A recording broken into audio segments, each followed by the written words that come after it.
Oh my fucking God. Hold on. Background music check. Hold on. Boom. There we go. Okay. Hello, everyone. I hope that all of you are having a very lovely Sunday. If not, in most places, it's already Monday for you. Regardless of whichever day it is, I hope that you all have been doing very, very, very lovely. Oh my God, so many familiar faces. I missed all of you so much, bro. Dude, oh my fucking God. It was about damn time. It was about damn time that it's like, I really wanted to put a stream out, especially more so recently, because, oh my God, I want to do a lot of things. I wanted to do a lot of things, but everything has just been hitting me like a truck every single time. And now it's the opportunity where I can just like finally sit down and, you know, actually do the shit that I want to do, you know? See, originally, I was planning to do something a lot more fancier, a lot more engaged, a lot more fun, you know, for a special occasion such as this, my first ever affiliate anniversary, which I am completely shocked.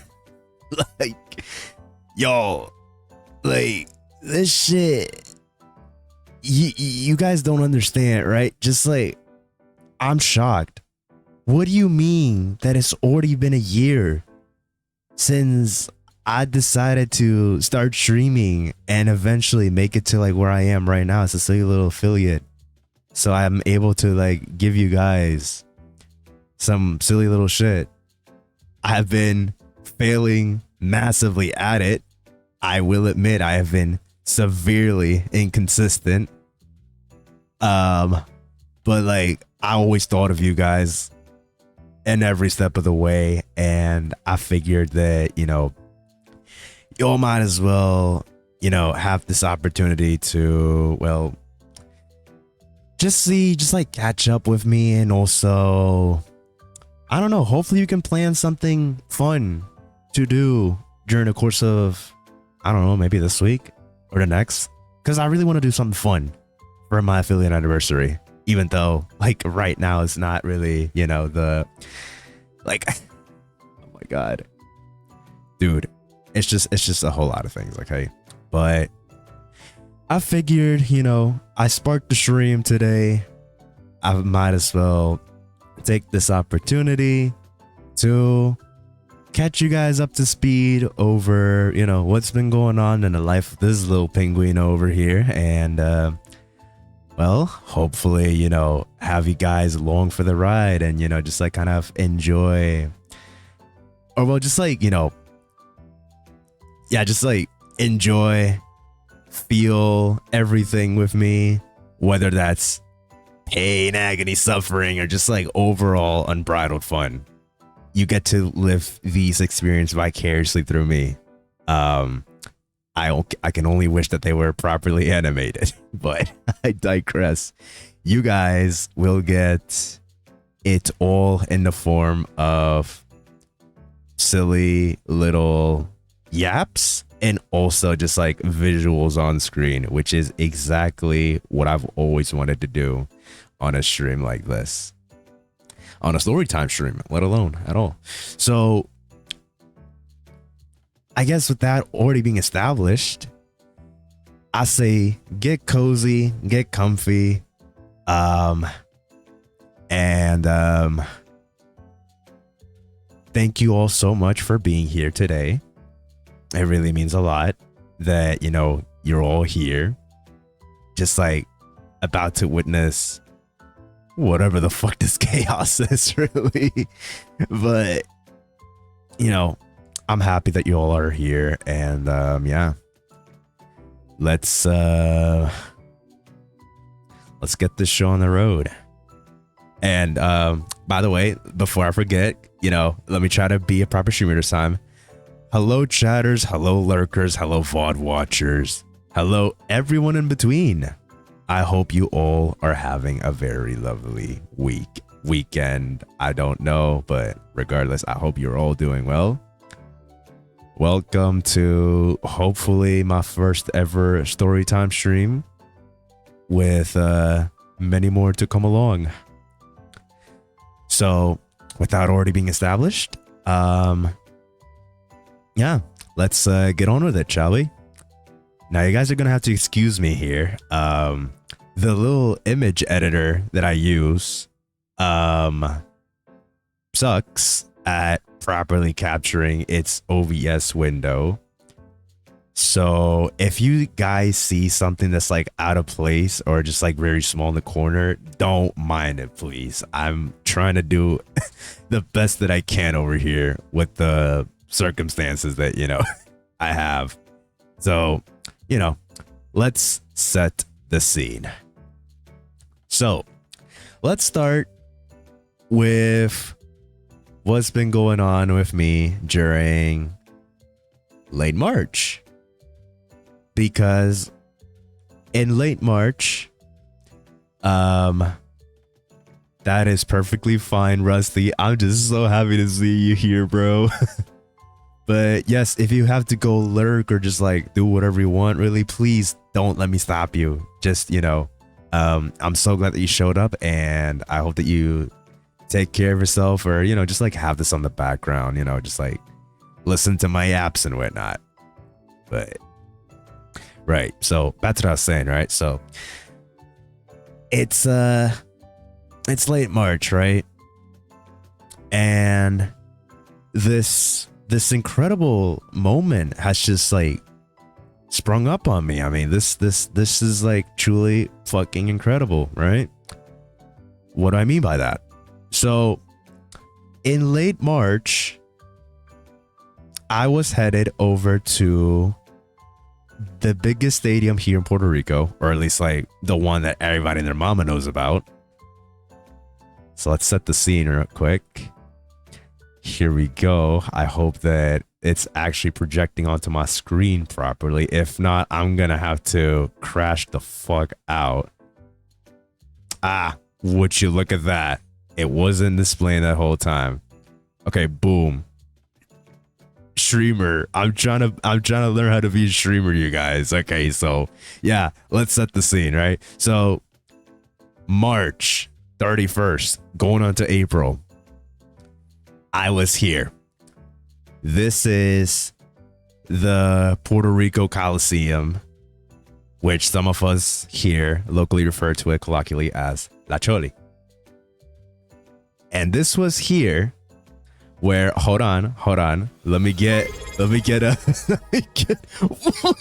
Emerald Enforcer just resubscribed for 12 months. Oh my god. Oh my god. Just as I was about to start, and I already got caught so off guard. Pookie! 12 months is insane. Holy shit. Because seriously, I'm still in shock that I'm very much in shock that it's already been that long time. It's not a real concept. I swear to God, bro. Oh my God. Okay, so hi Pookie. Welcome to storytime stream of sorts, whatever the fuck this is. Which is where I'm going to explain some cool shit that has been ongoing since the latter part of, I don't know however many. Are you kidding me? So like if I tab out, like it does that? Are you oh my god. Time is made up and we all suffer the same. Good, yeah. Good shit, bro. That is literally all of us right now.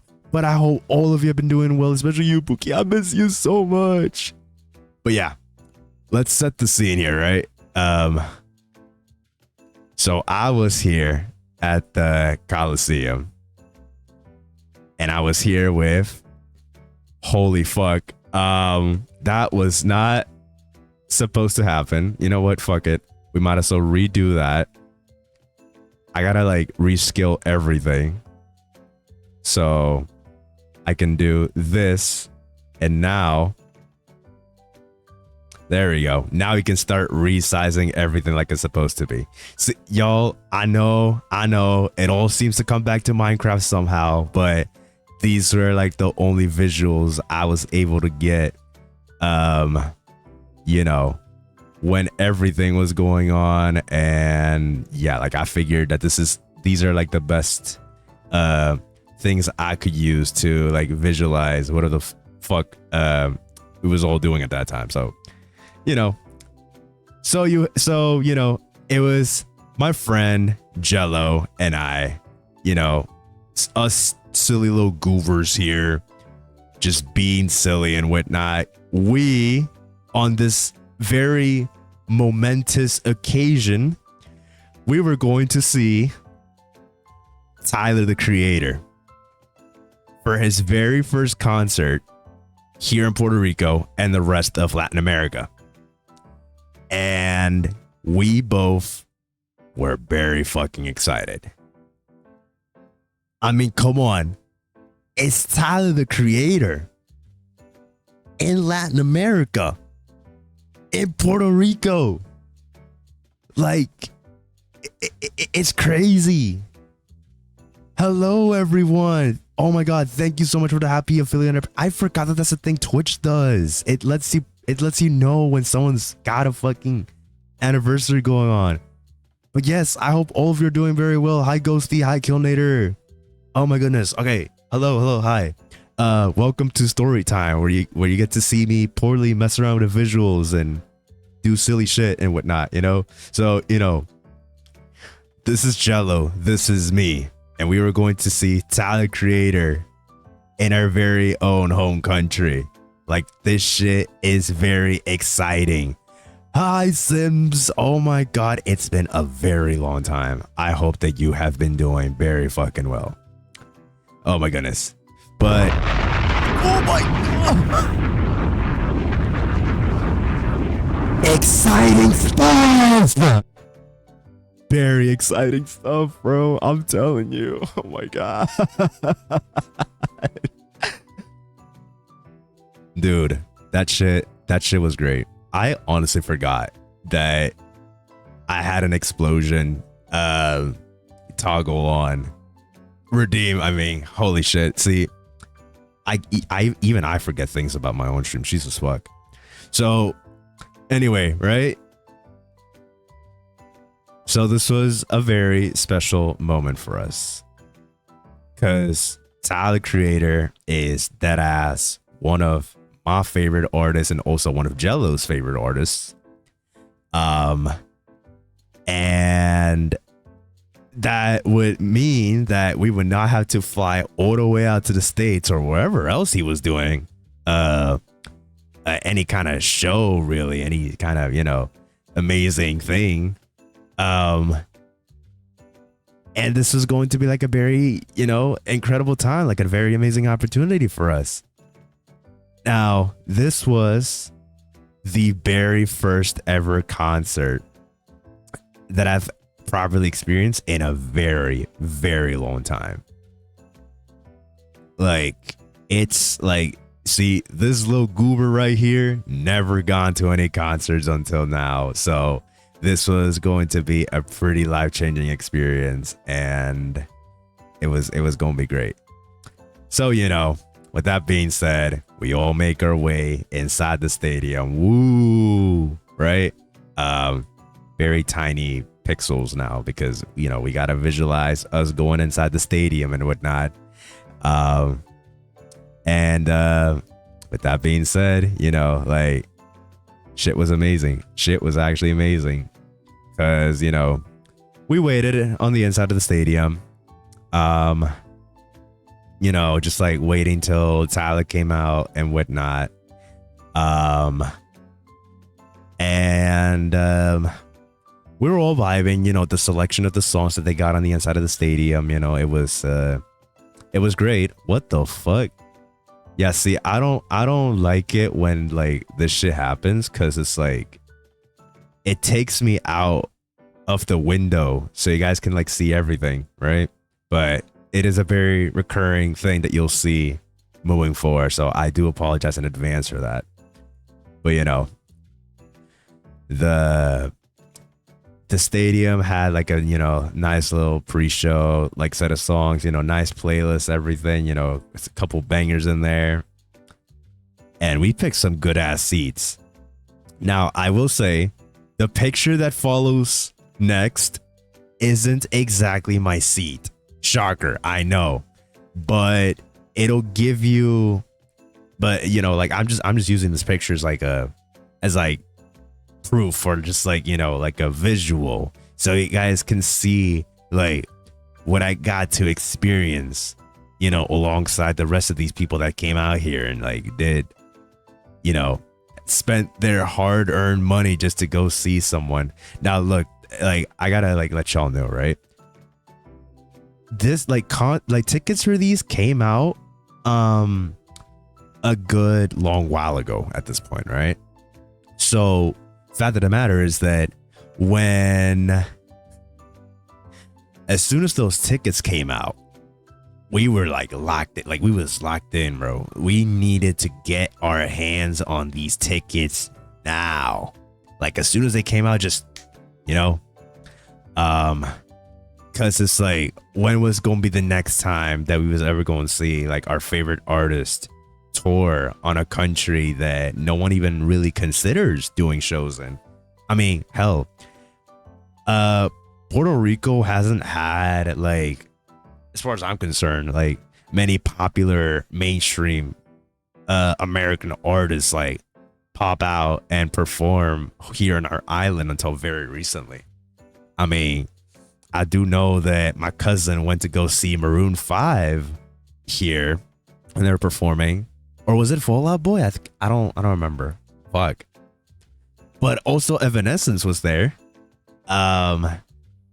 And like other artists like also performed in that same place as well. I mean, I think Charlie Puth was one of them, right? Or Harry Styles. Oh my God. See, there are like so many artists at this point that performed here over the past few years that it's just like, I can't even remember. And then Travis Scott apparently was also in this exact Coliseum as well, like performing. Like that shit was crazy. So like, again, just haven't really heard of the idea of, you know, mainstream artists just like coming out to Puerto Rico and performing here.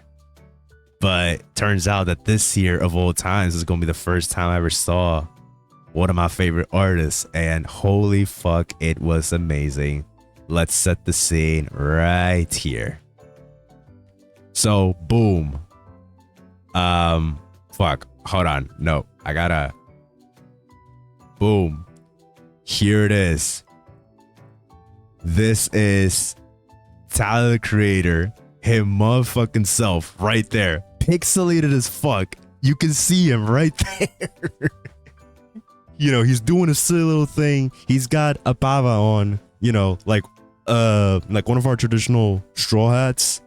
You know, just wearing a, you know, his spry little fit, holding up our flag over there, you know, pixelated as fuck. Like, goddamn, that shit was an amazing experience. Like, can you imagine just like, and again, this is like a fuck ass picture I got from someone who got like floor standing seats. Lucky bastards them, because oh my God, I would have paid a whole lot of money to be floor standing with like, you know, just like the artist right there, you know. Like that shit would have been amazing. I shit y'all not, seriously. So, you know, it was me and my friend Jello and like another friend who's like visual. Like I see, it was actually like me and like two other people who went, you know, this guy and like some other guys, or like another IRL of us, but holy fuck, I had no visual. So, you know, it was just the two of us. Plus he's kind of a, I don't know. But yeah, it was it was a pretty packed set list. I'm not even gonna lie to y'all. This was like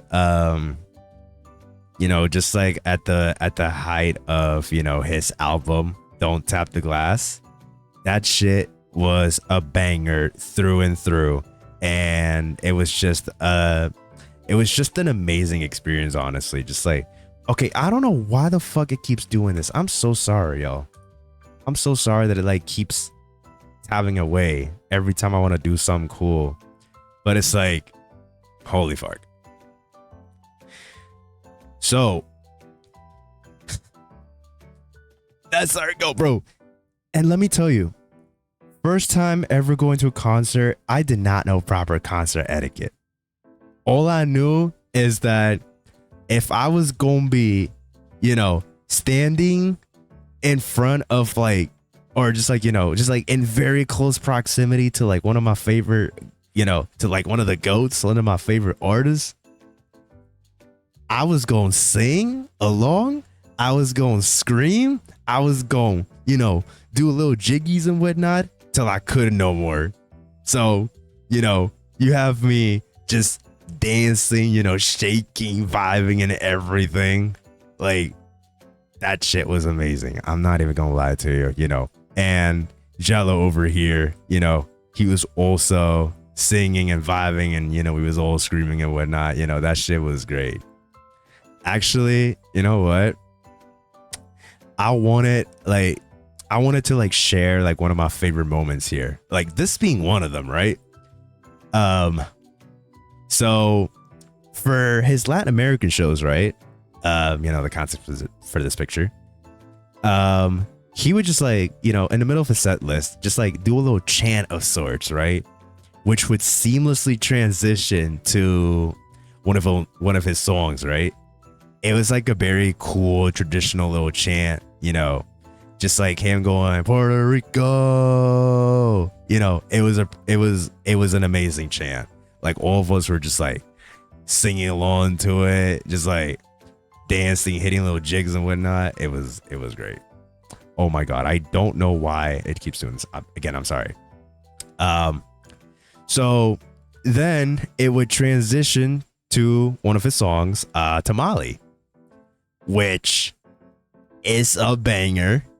I would play it here, but lyrics are very much too heavy. I mean, this was very much old Tyler, the Creator, after all. And if you guys happen to know anything about old Tyler, Creator, is that he threw no punches.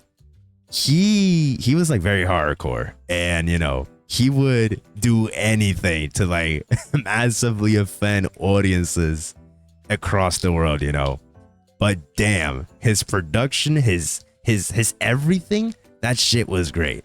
Like, it was amazing, right? So cue us, right? We were just having a very lovely time. Tamale, tamale, tamale, tamale, la la la la la la la la. It was great. It was great.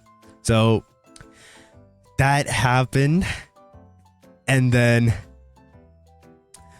okay, I'm gonna like give you guys like a little story time, right? Like a little like how I got into this guy in the first place, right?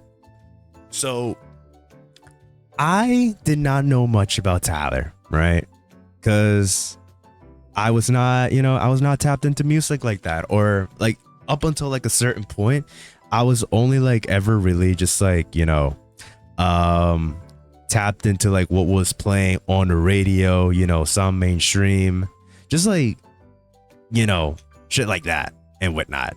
So I didn't really like, I liked a couple songs from the radio because, it was like all that they would play and whatnot. And then this one little song started playing. It was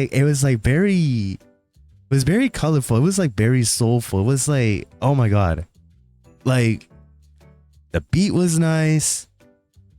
I found myself screaming, like singing along to it.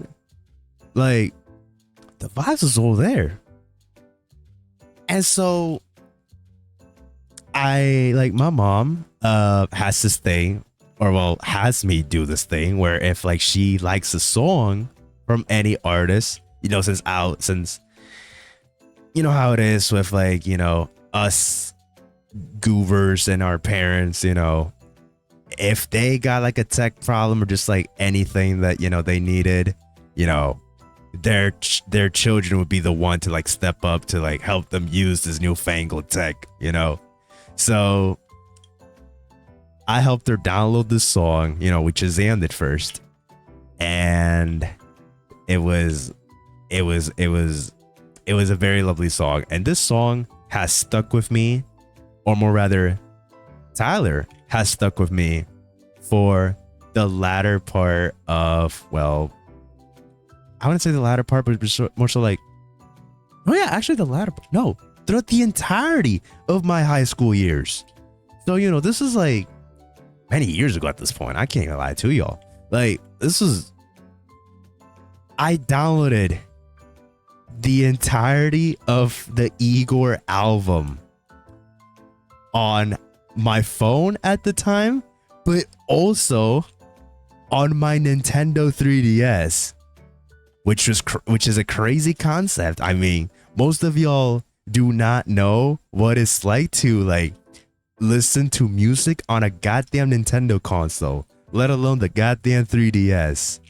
But oh my god, it was the greatest thing that I could have ever done, because like I had Igor on loop till I couldn't no more.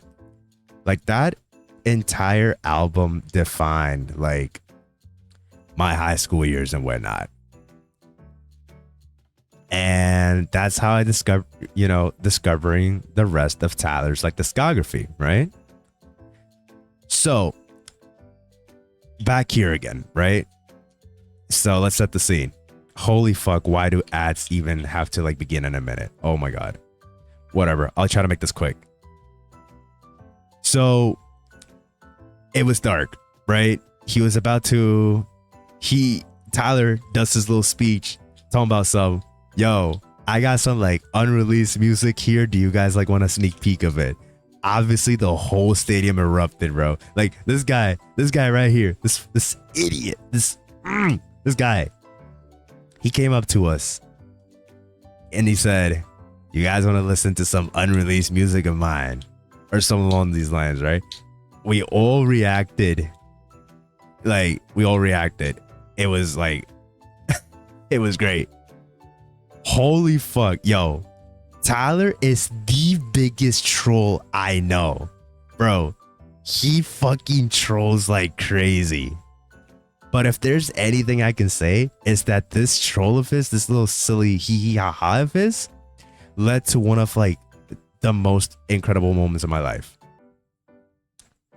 I heard pianos go on.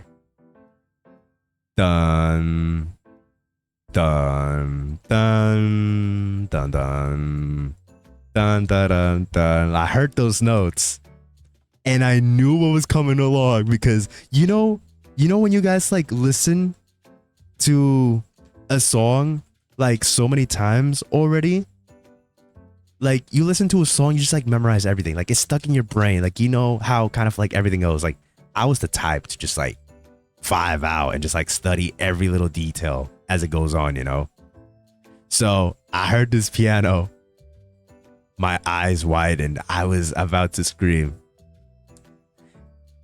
and then the song starts playing.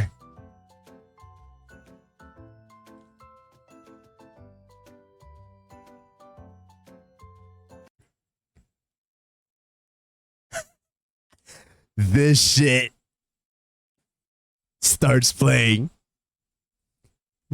Let me tell you, this little goober right here would have been excited. Nah, he was excited.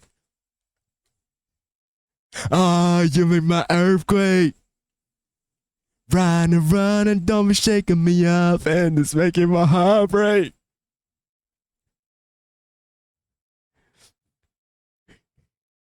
He played that song, and I was happy.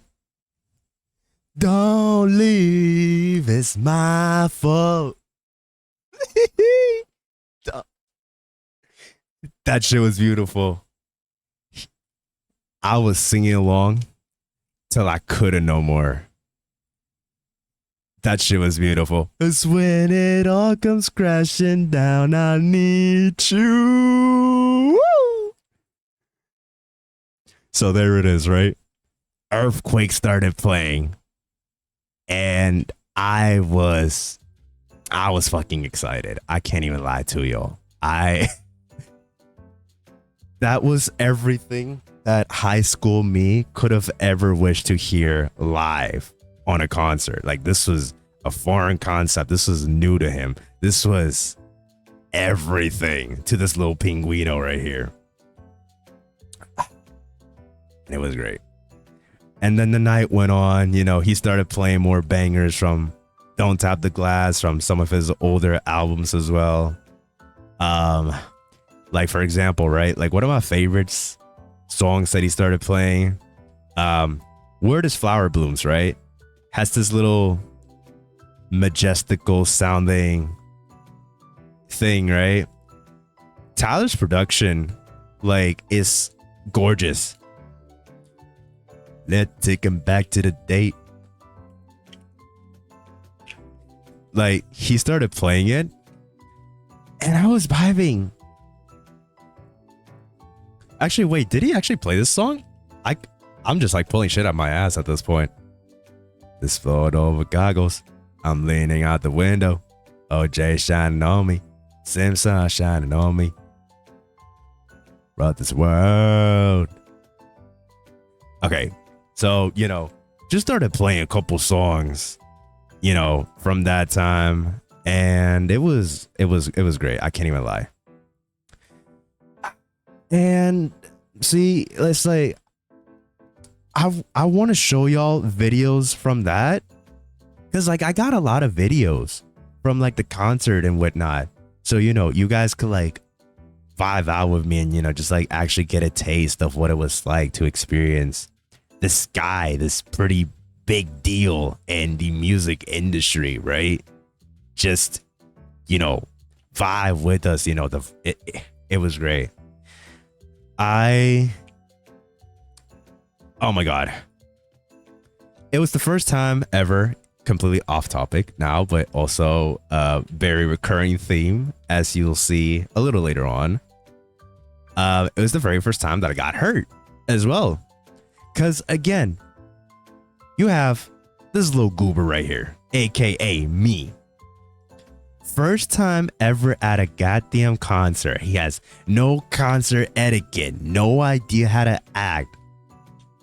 This little goober screaming, singing, la, and just like dancing, woo, again, right?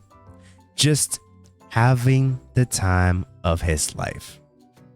Now, mind you, remember when I said that I was, you know, like I picked us a good seat, like I picked us a good spot to see Tyler.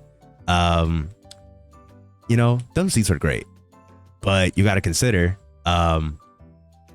the seats were like a certain distance apart.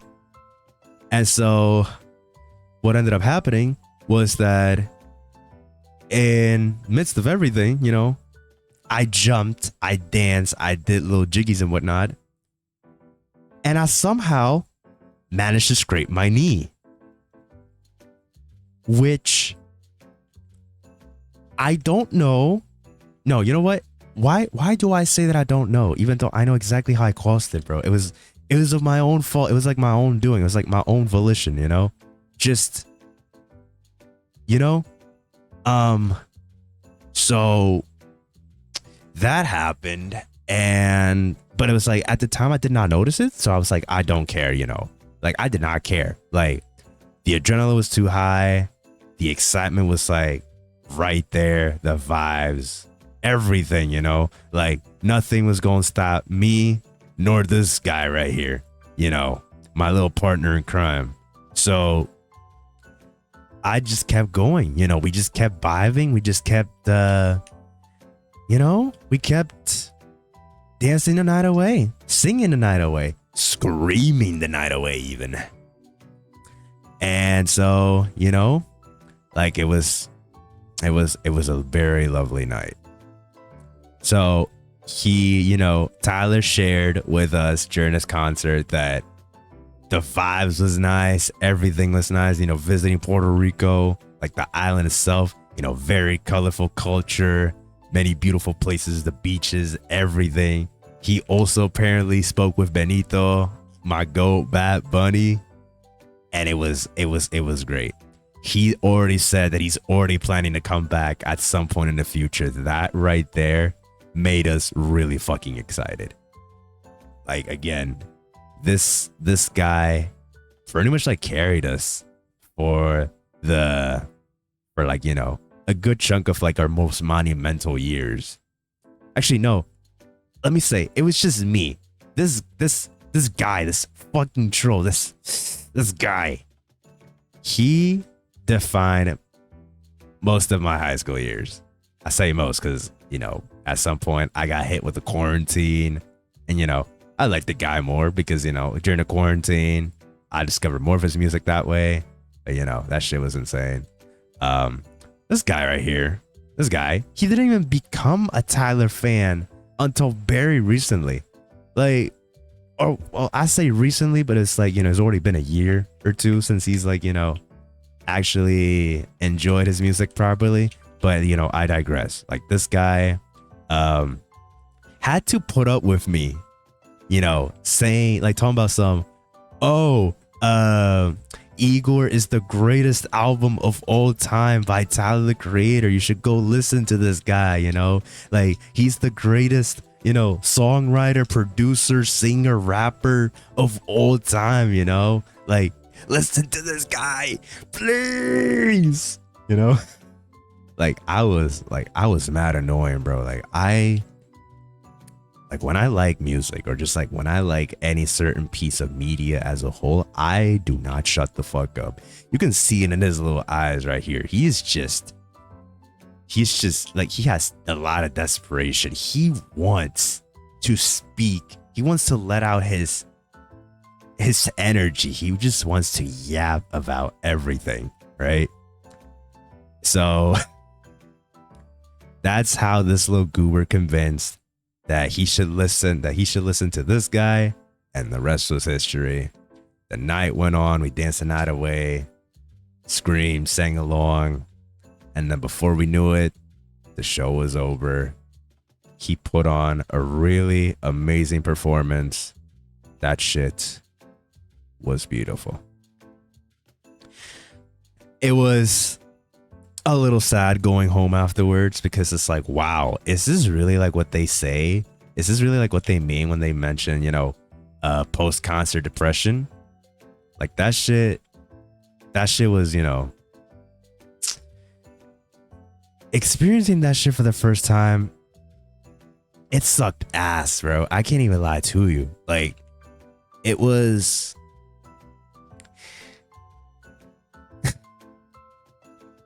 I wanted to like relive that experience again, because it was like, that shit was like, it was monumental. It was like the first time I had ever gone to a concert.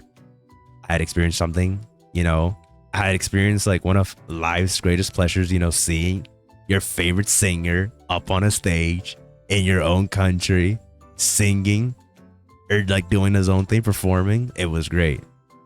And that is a moment that I cannot, you know, take for granted right there. And if I ever took it for granted, someone take me out back and blow me up. That ass. Because I don't think I'd be able to handle, you know, taking those experiences for granted. So that was the entirety of my March for you guys. Right? And then, you know, as soon as we all got home, I wanted to like talk about it, you know, properly on an actual stream, but like I never did, because procrastination, burnout, ADHD, just fucking everything. It sucked, dude. Like, I really wanted to have like the opportunity to just like do some cool shit, but I never really had the time to do so. But then, you know, April happened, and I think May as well. I don't know what, I don't remember like what I was doing at that time, but it was like it consisted of Andromeda, you know, the SMP that I usually play. Um, you know, like the many events that happened. Yeah, actually, yeah. Andromeda happened, you know, the whole Ashton Crown thing, the events, just everything really. That had to do with like, you know, this SMP, this little goober Navanu that I always like talk about. But you know, that was a time, and originally like my intent was to get the show on the road, preferably on a time that, you know, people could actually like follow along with the story, because I do love RP. Like I love roleplay. I love like keep you guys up to date with story. But everything happened way too fast in Andromeda that was like it was difficult to like keep up. So fact of the matter is that, well, I never really had the opportunity to stream it as much as I wanted it to. So I was like scrambling to figure out like what to do and whatnot. And then internet issues started hitting me again, but as of now, you know, nothing horrible like happened, like nothing terrible and like internet wise and whatnot, you know, it was great. So, you know, I might as well use that opportunity to just like, you know, keep streaming and just like do some more cool shit until my internet eventually gives out again. And I had to like bitch and complain and call the company like every so often, you know, crazy shit like that. And yeah. So let's oh my god, why is it dark? There we go. Let there be light. So blank canvas right now, right? Let's just do some shit, right? So let's do, oh my god, will it work? Yeah, let's do this actually. 2 months later, right? Little title card here for everyone curious. See, we don't have a budget here. We have to do this MS Paint style. So, you know, just like incredible things are happening in the midst of like everything really. So, you know, 2 months later, but I had to add like a little addendum here. But also low key been planned since the beginning of the year, Lamau. So, you know, have to add the little disclaimer there, so you guys have an idea of like, you know, I guess like what to expect. So 2 months since then, or was it 3 months actually? 4? I don't know. I'm not even gonna lie to you, I don't fucking know. But also, excuse me, you guys. I just got back home, and yeah, I've been a little sick. So I hope you guys don't mind, just like how terrible I sound, or if I like cough a lot, you know, it's bad. So anyway, right? Let's set another scene once again, because that shit, you know, should give you an idea of like, I guess like what it is, what to expect, you know. So, oh my fucking god, you biggie, you fucking biggie. So everyone, meet Bratbois, right? Or just Brat, you know. Actually, let me put her name right here, you know. Bratbois. See, I've always like said her name a certain way, you know. It kind of sounds like Dracula, you know. Kind of, you know, kind of name, but you know, I digress, right? So Bratbois, or just Brat, right? So basically, holy fuck, why did I do that? Oh my god. What the fuck? Okay, yeah. So me, it's a me, the penguin, the pinguino, right? Frankicino Pinguino. Yeah. So, right? It's me. So we started talking over Discord. It's like one day, really. Just like talking about some, how's it been going with life, and just like doing some epic silly shit and whatnot, just us goobers being silly and whatnot. And then this was at the midst of another music artist showing up on our radar that was going to drop a new album. Now, see, why these story times of mine have to do something with music, I honestly don't know how to tell you, or like why they have to do with music, but I don't know. You guys should know this. You guys should know this by now, you guys. Like, I am very much a huge music lover. I even produce music. If anything, I've actually been working on like a lot of things behind the scenes. Like, I have a lot of like cool shit that I want to like, at some point show you guys, because I miss doing like little production streams live, so it's this artist, right? He was going to drop some new music just in time for the summer. That artist was none other than Bruno Mars. And that right there, like that made us like really excited. I mean, come on. Bruno Mars, right? This guy is just like, it's everything to us. What the fuck? Why can't I paint nothing over this? Or do I have to paint it on this layer? What the fuck? Okay, technical difficulties, everyone. I guess apparently, you know what? Let's just, what the fuck? Hello? Did I like select a layer that's like not there, or am I fucking stupid? Oh, okay, whatever. I guess, bro. I guess. Sorry, guys. Just fucking insane streamer scuff. I promise it will not happen again. Okay, not really. I can't guarantee nothing, but Bruno Mars.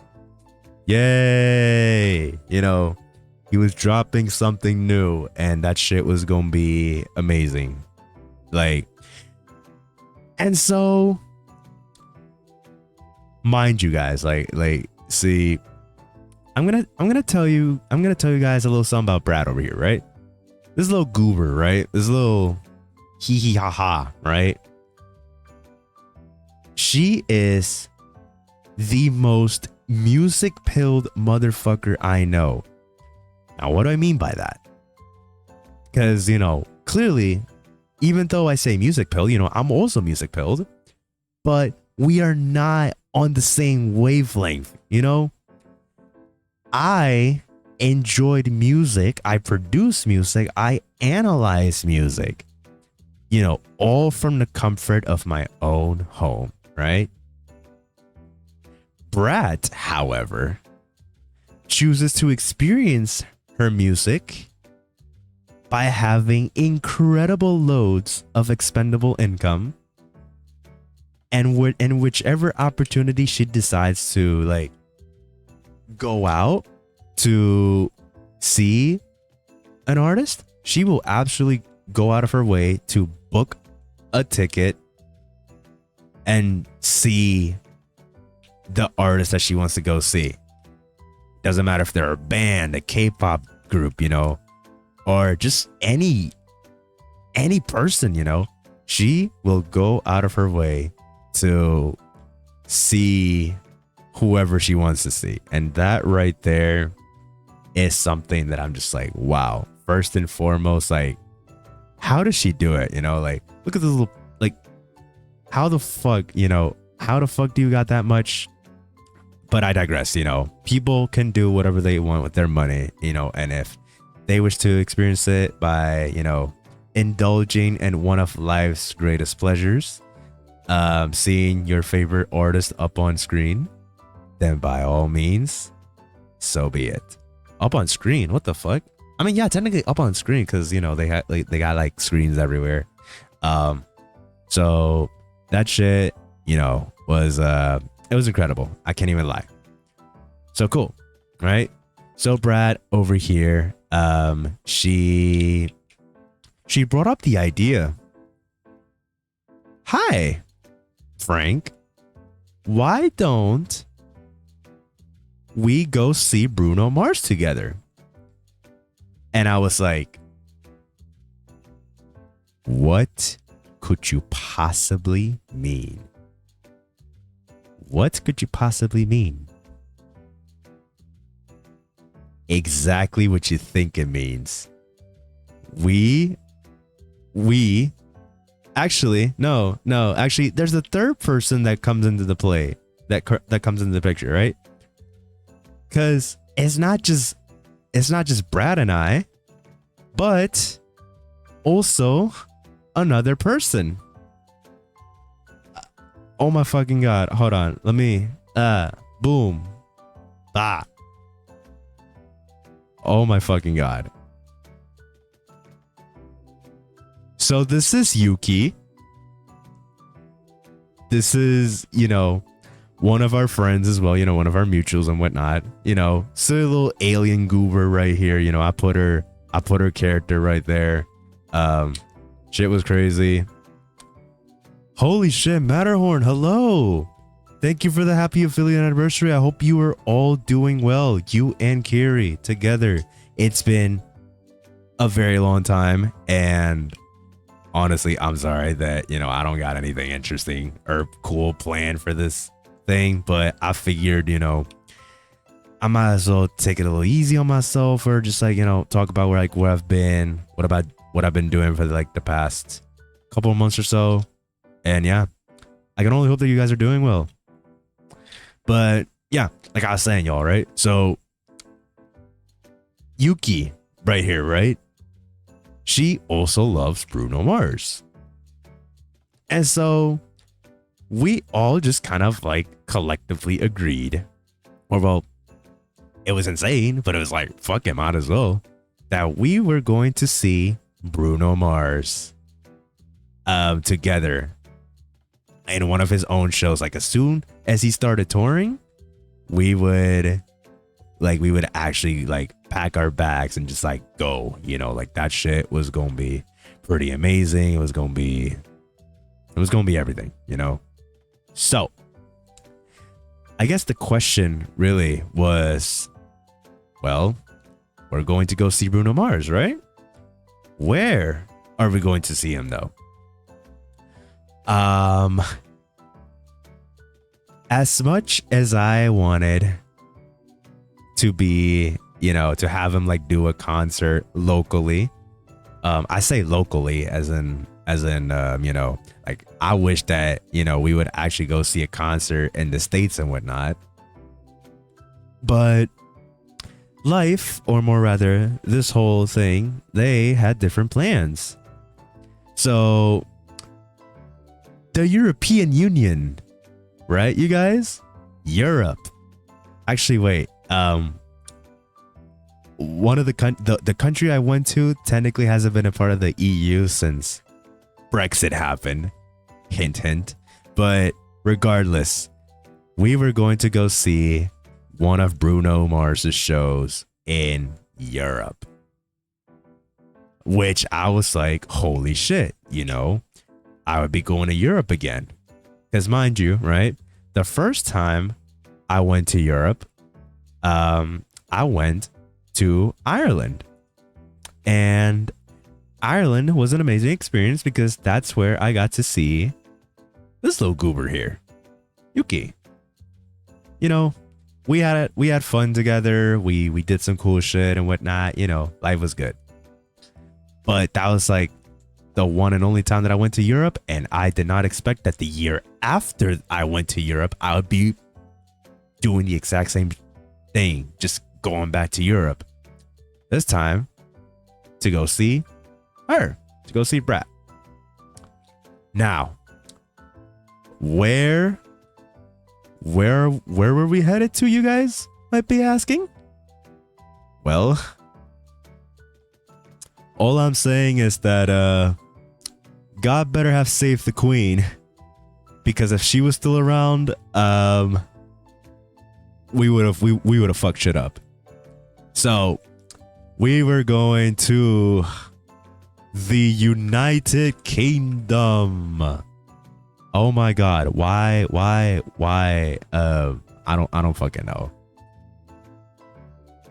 AKA the land of the Brits. So yeah, we were headed there. That shit was crazy. Now, who in their right minds, right? Like y'all might be asking, who in their right minds would go out of their way to go watch an artist thousands of miles away from, from your own country? Who would do such a thing, right? That shit is a foreign concept. Like, what do you mean, what do you mean that someone would actually willingly go out of their way to book a flight over to another country that they have never visited before just to see their little goober friends and also watch someone on stage perform? Who would do such a thing? Ah ha ha ha ha ha ha ha ha ha. Holy fuck. I really need some help. I really do need some help. Ads are about to start in a minute. Are you fucking kidding me? I am so sorry to every non-subscriber in my chat right now. But anywho, right? We were going to see Bruno Mars in the United Kingdom. And that shit was gonna be really fun, right? So, couple months after everything was said and done, boom, catch me outside the airport. We're here in this joint now.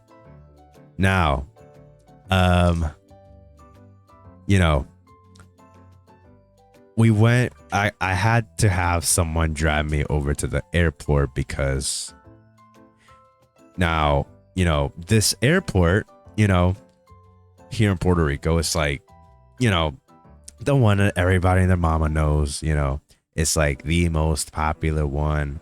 Like, it's like the main hub,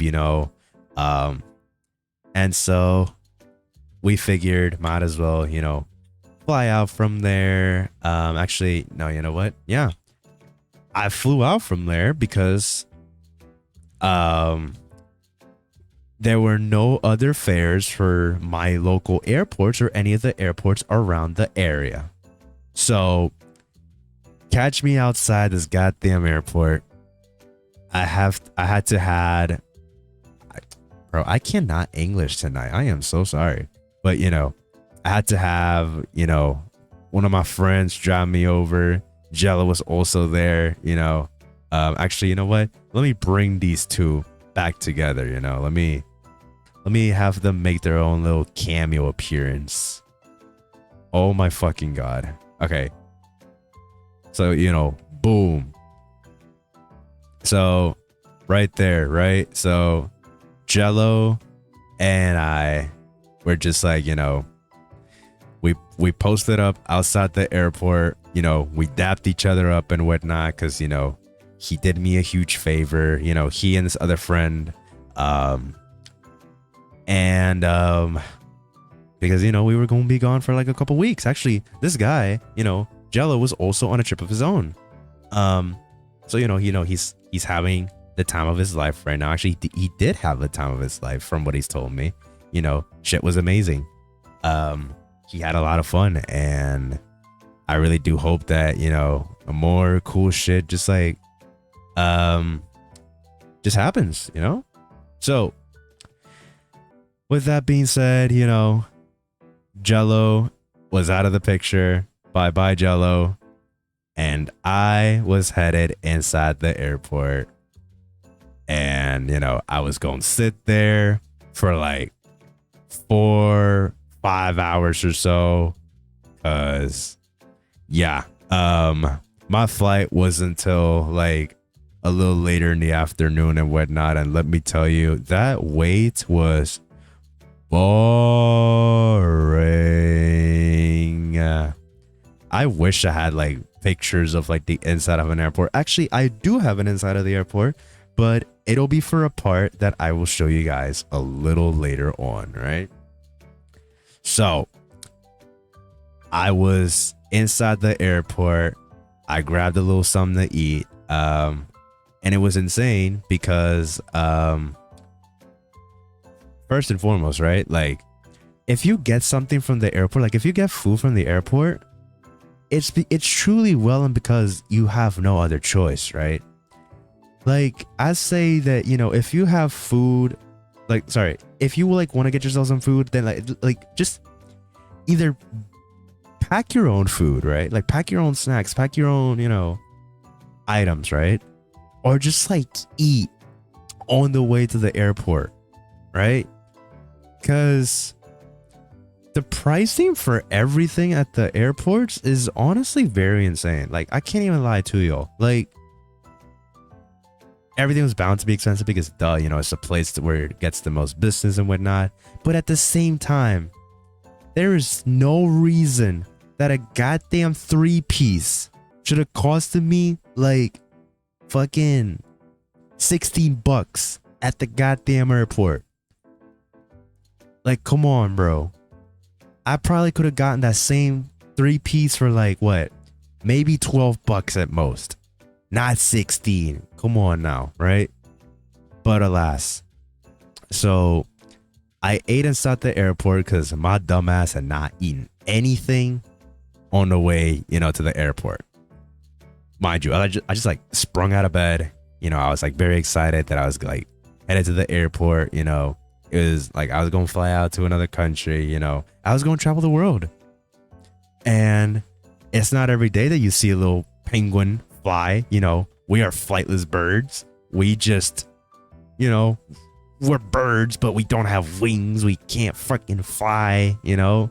But through the power of jet engines and aircrafts and everything else in the sky that even remotely floats, you know, that's what was gonna make this little goober pinguino fly, you know.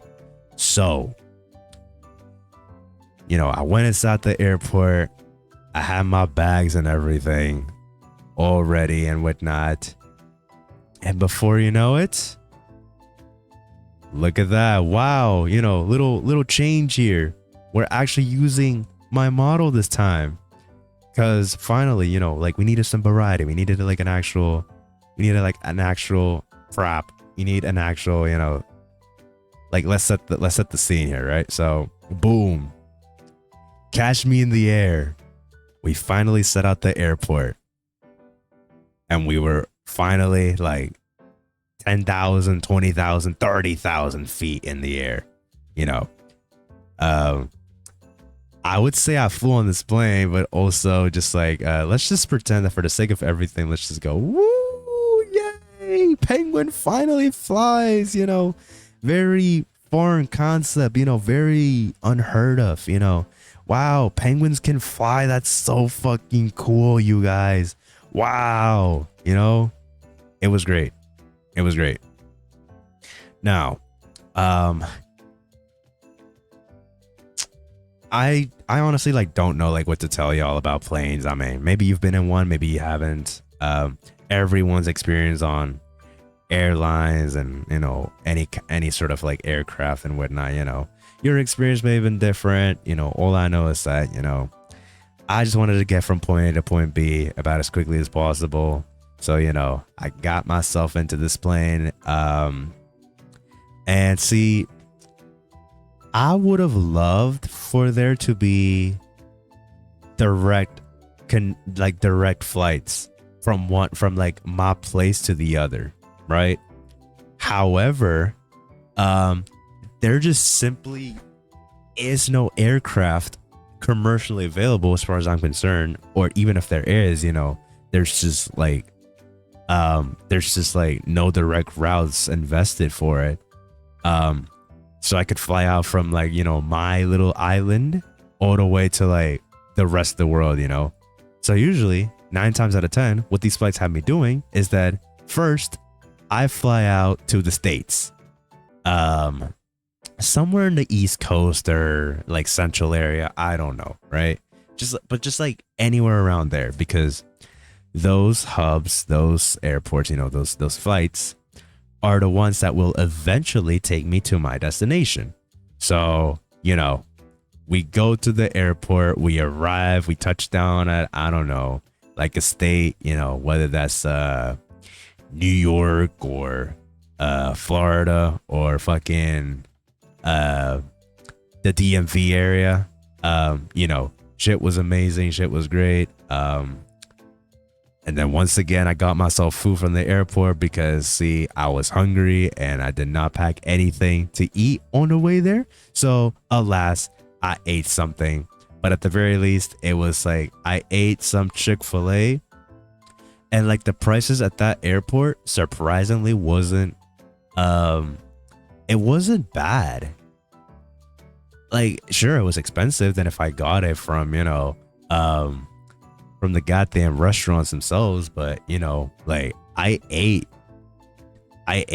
and it was, it helped. Like, that was like the food I needed, because I knew damn well that I was gonna need like a good chunk of food, especially for the amount of, like the amount of like airtime that I was gonna like be in, like it was going to be like insane. It was going to be generally insane.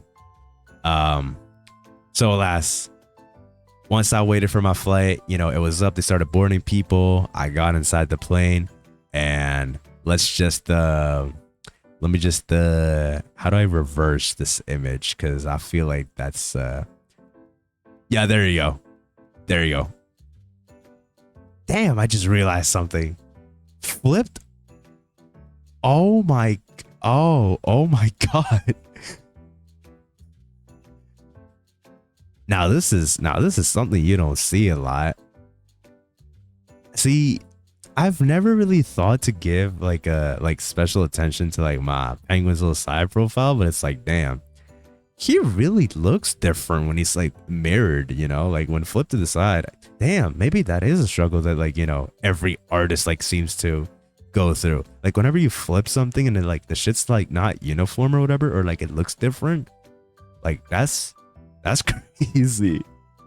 But anyway, right? So I finally, got on my flight, and it was like the longest flight that I've been a part of, Actually, technically the longest one was just like right across the Pacific. Because the first time I went traveling internationally, y'all, believe it or not, was I went to Japan. For like a week or two. Yeah, 2 weeks actually. Damn, 2 weeks is crazy. And let me tell you, like flying like 12 hours, like almost 12 hours from, flying. Yeah, flying. Did I say flying? Yeah, I hope I didn't say driving. Yeah, I'm pretty sure I said flying. Sorry. Okay, so flying 12 hours, almost 12 hours from, California to Japan was honestly insane. Like that. It was an interesting experience, these long flights. It was truly insane, but I digress, right? So there we go, flying from the States, bye DMV area, pretend that this is like the United States right there, even though it's like really not. It's like some place just off to the side. I don't fucking know. But anyway, airplane. Hold on. Let me. There we go. Just go. Woo. So we were 30,000 feet in the air. You know, it was already nighttime and whatnot. The clocks was about to change. But like, let me tell you, right? Sleeping on the planes, like, it's certainly doable, but not a recommended experience if you're like an economy class or whatever, right? Because that shit was insane. Especially like, it did not help that this little goober here, right? This fucking goober, he carries a couple bags on him, mainly his big ass backpack. Said backpack had a lot of electronics on it because, you know, little did this goober know he was going to be doing a whole lot of gaming throughout his flights, whether that was like on a plane or just like, you know, at home, like when, you know, at his little place and whatnot. You know, he was going to have a lot of fun gaming or just like doing some shit right there, right? Ooh, penguin jump scare. Damn, that is that is quite the view. Hell, I even scared myself there. I'm so sorry, you guys. Anyway, so finally, bye plane. You're finally going elsewhere, right? So 8 hours later, you know, like, of course they gave us food on the planes. You know, they actually had like fully cooked dishes that time, which was, you know, surprising. Do not mind the fact that we're missing pixels here. You know, I just needed to, like, you know, because I'm too lazy to Photoshop everything in place. So whatever, right? So 8 hours later, boom. Look at this. Look at this. Look at this, guys. Look.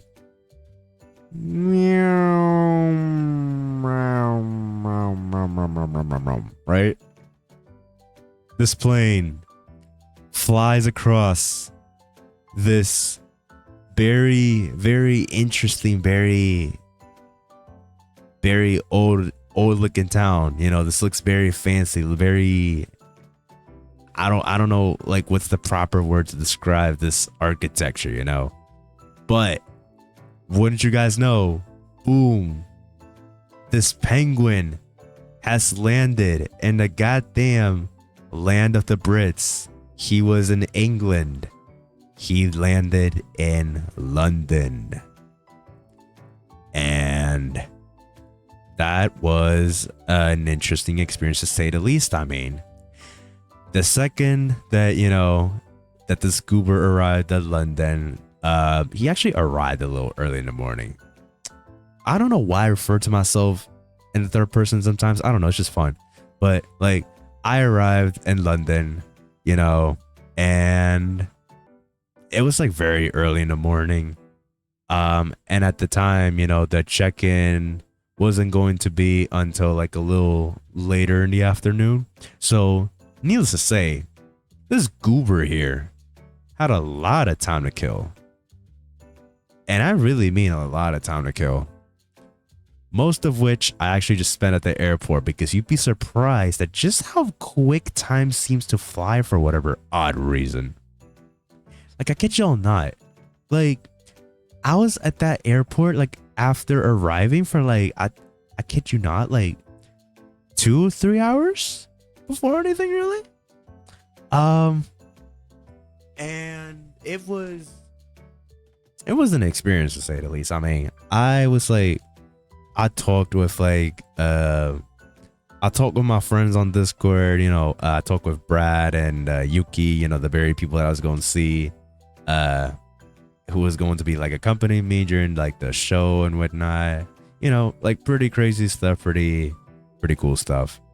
And yeah, so as soon as, like, you know, those 2 hours was up, I got out the airport and I began my little journey to my little place, you know, to like my little house, Airbnb thing, right? Now, mind y'all, this little goober prefers to save a lot of money wherever possible. Because if he had expendable amounts of income, he could actually afford to do things a little bit normally, a little bit more faster, a little bit more, I don't want to say appropriately because, like, you know, everyone has their own way of doing things, but at the same time, this little goober probably wouldn't have been going through major pains of the ass when he did the things that he did. So we, and by we I mean myself and this little goober. Actually, we're technically the same person. I don't know why I keep doing this shit. We were going to go through a little journey on London's very own transportation system. You see this little red circle here? This little red circle, not red circle, sorry. You see the circle here with like the little line going across it? Yeah, that's the transfer for London sign right there. That's like, you know, the transportation company, right? And you know, they had these like big red double-decker buses, you know, like it's a foreign concept, you know, like you don't see, or at least like back at home, I don't see any of these kinds of double-decker buses. I mean, come on, like it's got a second floor to it. It's got, you know, many seats and everything. Like that shit was insane. I can't even lie to you. But before I got to these buses, I had to go through the underground. And if you guys happen to know anything about the underground, just like think of it as like, you know, like, I mean, it's right there, you know, it's an underground subway station. It's a train station, you know. So the underground, right? I went to the underground for the very first time. They said you needed to buy yourself train tickets and whatnot in order to like get to places, but honestly, thank goodness for today's technology. I was just able to like tap my phone on like the gate aisles and whatnot. The gate aisles? What the fuck am I talking about? Yeah, through the gates and whatnot, and just like be on my way. So I got on the train, you know, just picture that there's a train going on here. I'm sorry I did not find the right picture for this on time. And just pretend that this goober was going chugga chugga chugga chugga chugga chugga choo choo somewhere, you know, just like, actually the trains don't even make that noise, but you know what I mean, right? It's a fucking train. It was a subway. So we went to central London, you know, because like after we had just like got out the airport, you know, we were obviously gonna need to like be posted up outside of London. And you know, once I was out, I started taking a whole lot of pictures. I mean, come on, like I was full touristy. I was full, you know, like we needed to like take pictures of like a whole lot of things, you know. So I took pictures of the architecture, right? I'll be sorry with you. I wish I could tell you like what place was this. I really do, because the architecture is beautiful, but I couldn't possibly tell you like what this place was. I am so sorry if I offended any British person in my chat right now, or just like whoever may be watching this as a VOD. I am so sorry. I am very much geographically challenged. But anyway, all I know is that I was in London, and you know, I took pictures of the architecture. I took pictures of the buses themselves, because goddamn, you know, foreign concept, you know, I don't got these shits back at home. And I took pictures of these red telephone boxes, you know. See, if they were blue and they had like pretty cool colorful machines and buttons on them, it would have been cool to take a picture of that too. Because holy fuck, what do you mean I got to see a TARDIS in real life? But a man could only dream, or rather a penguin could only dream. See, sometimes like I love LARPing. I love LARPing things that, you know, have a lot of like, you know, cultural reference, or just like, you know, like something that's like a part of like everyone's like, whatever. I'm pretty sure you know what Doctor Who is. At least I would hope that like the people watching know what Doctor Who is. So yeah. I would have loved to take pictures of like a blue telephone box and whatnot, but you know, unfortunately everything here was red. Red. Boo, England. So finally, made it to one of the buses and whatnot, and you know, I was headed to like my Airbnb, or at least that's what I thought at first. Now, let me teach you guys a little something real quick. Actually, not really teach you guys, but just like more so just like talk about what happened like on the way there, right? So let's start off by saying that, you know, in the midst of like taking pictures of like every piece of architecture and whatnot, I was on my way to, you know, catch the next bus. So, you know, I could do like my little connecting thing and whatnot. My phone battery was low, first and foremost. So I had to like take my battery out, but it was like deep inside my bag that I couldn't, you know, like get it on time.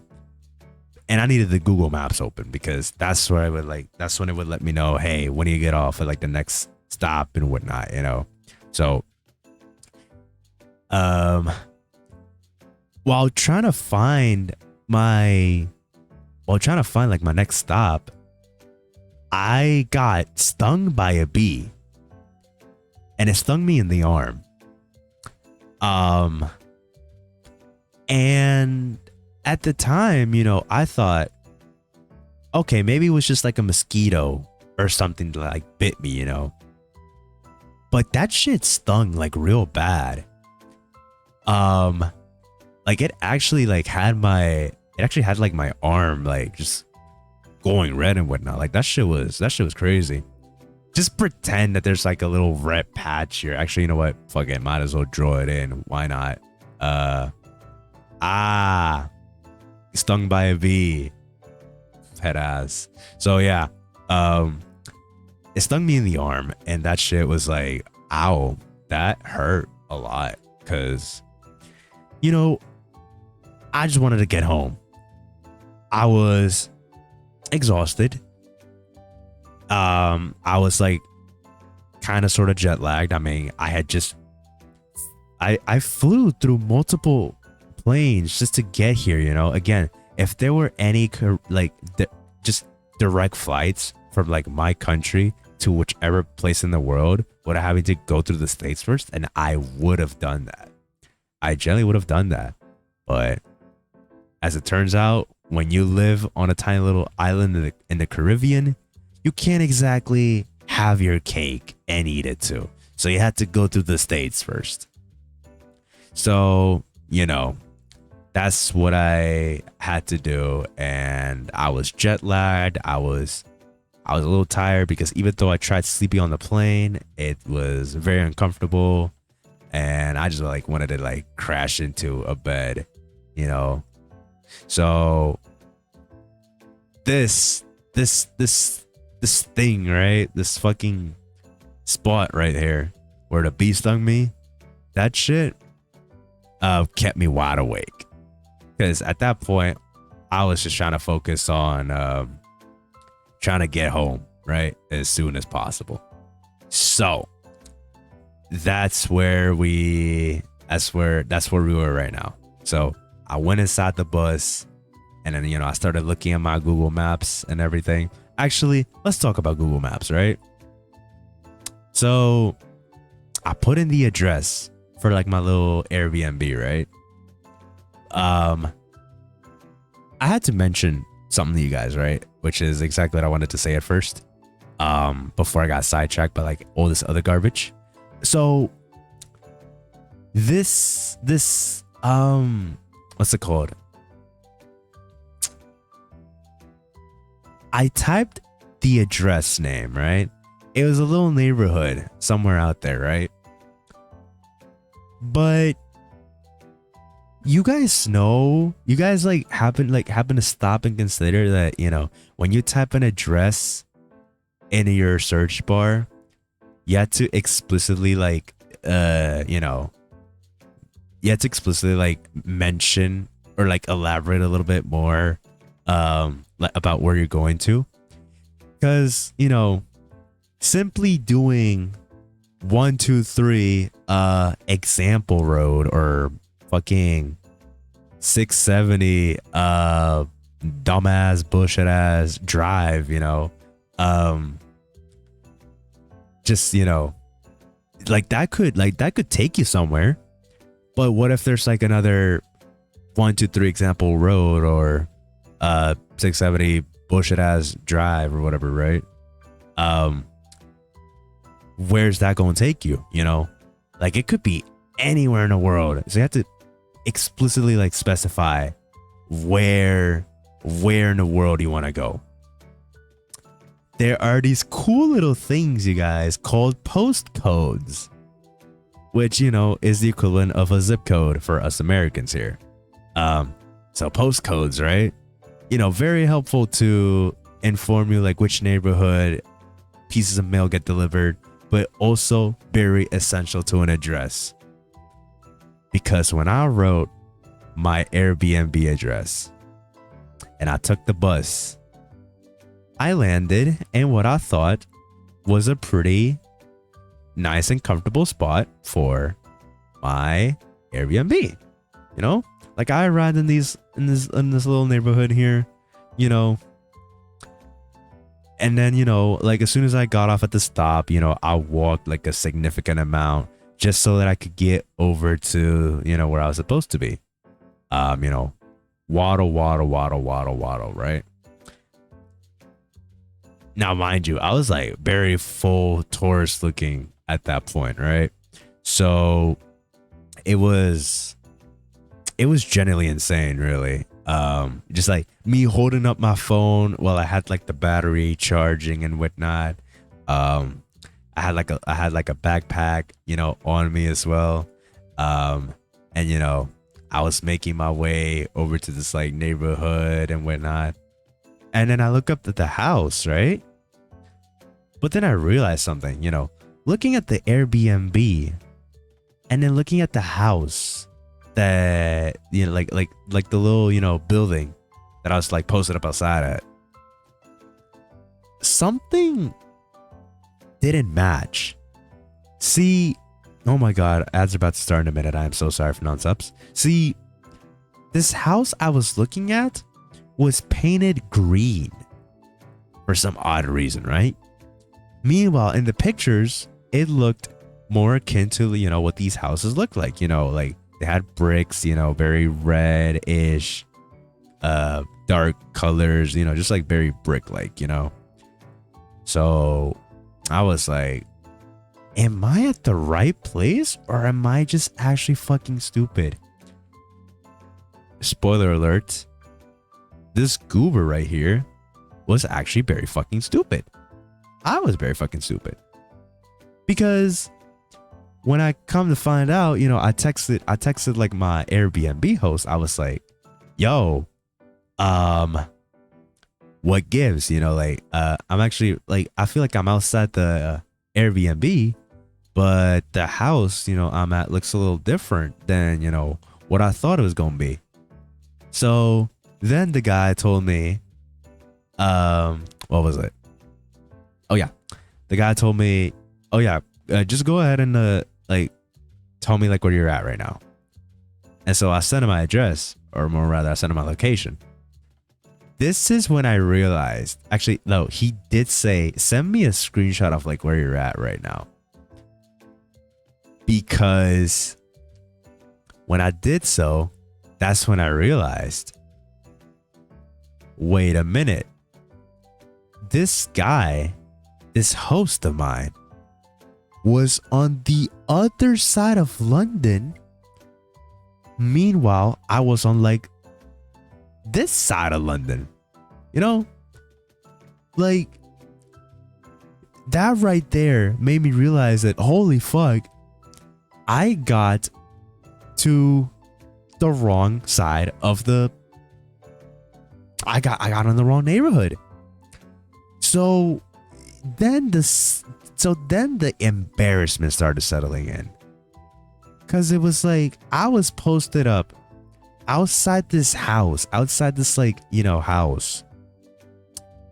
Oh my fucking God, sorry. I was posted up outside this residence, right, that had people inside, but I'm pretty sure they had zero idea that a random ass person was going to show up and just be hanging around, like loitering outside, waiting for someone to like, come out and, let them in, welcome them into the house, to the Airbnb and whatnot. But that shit just so happened to be the wrong spot. So I really just like stood outside somebody's house, like a random ass person, like a fucking foreigner, bro. Like that shit. It was embarrassing, you guys. Like, I can't even lie to you. I ended up on the wrong side of like where I was supposed to be. So, needless to say, as soon as I got the right address, which mind you, the reason how I was able to get the right address was because you had to tap into like the Airbnb thing, like where it says the getting there part. You had to tap on it so that then it shows you like the actual full address of where you were gonna stay, of where you're gonna where you were going, So after that, I was like, bro, let's just say, yo, let's just say this goober was pissed. This fucking goober was pissed at himself. Because what the fuck do you mean that this goober landed on the other side of the goddamn... Actually, technically, no. It could have been worse.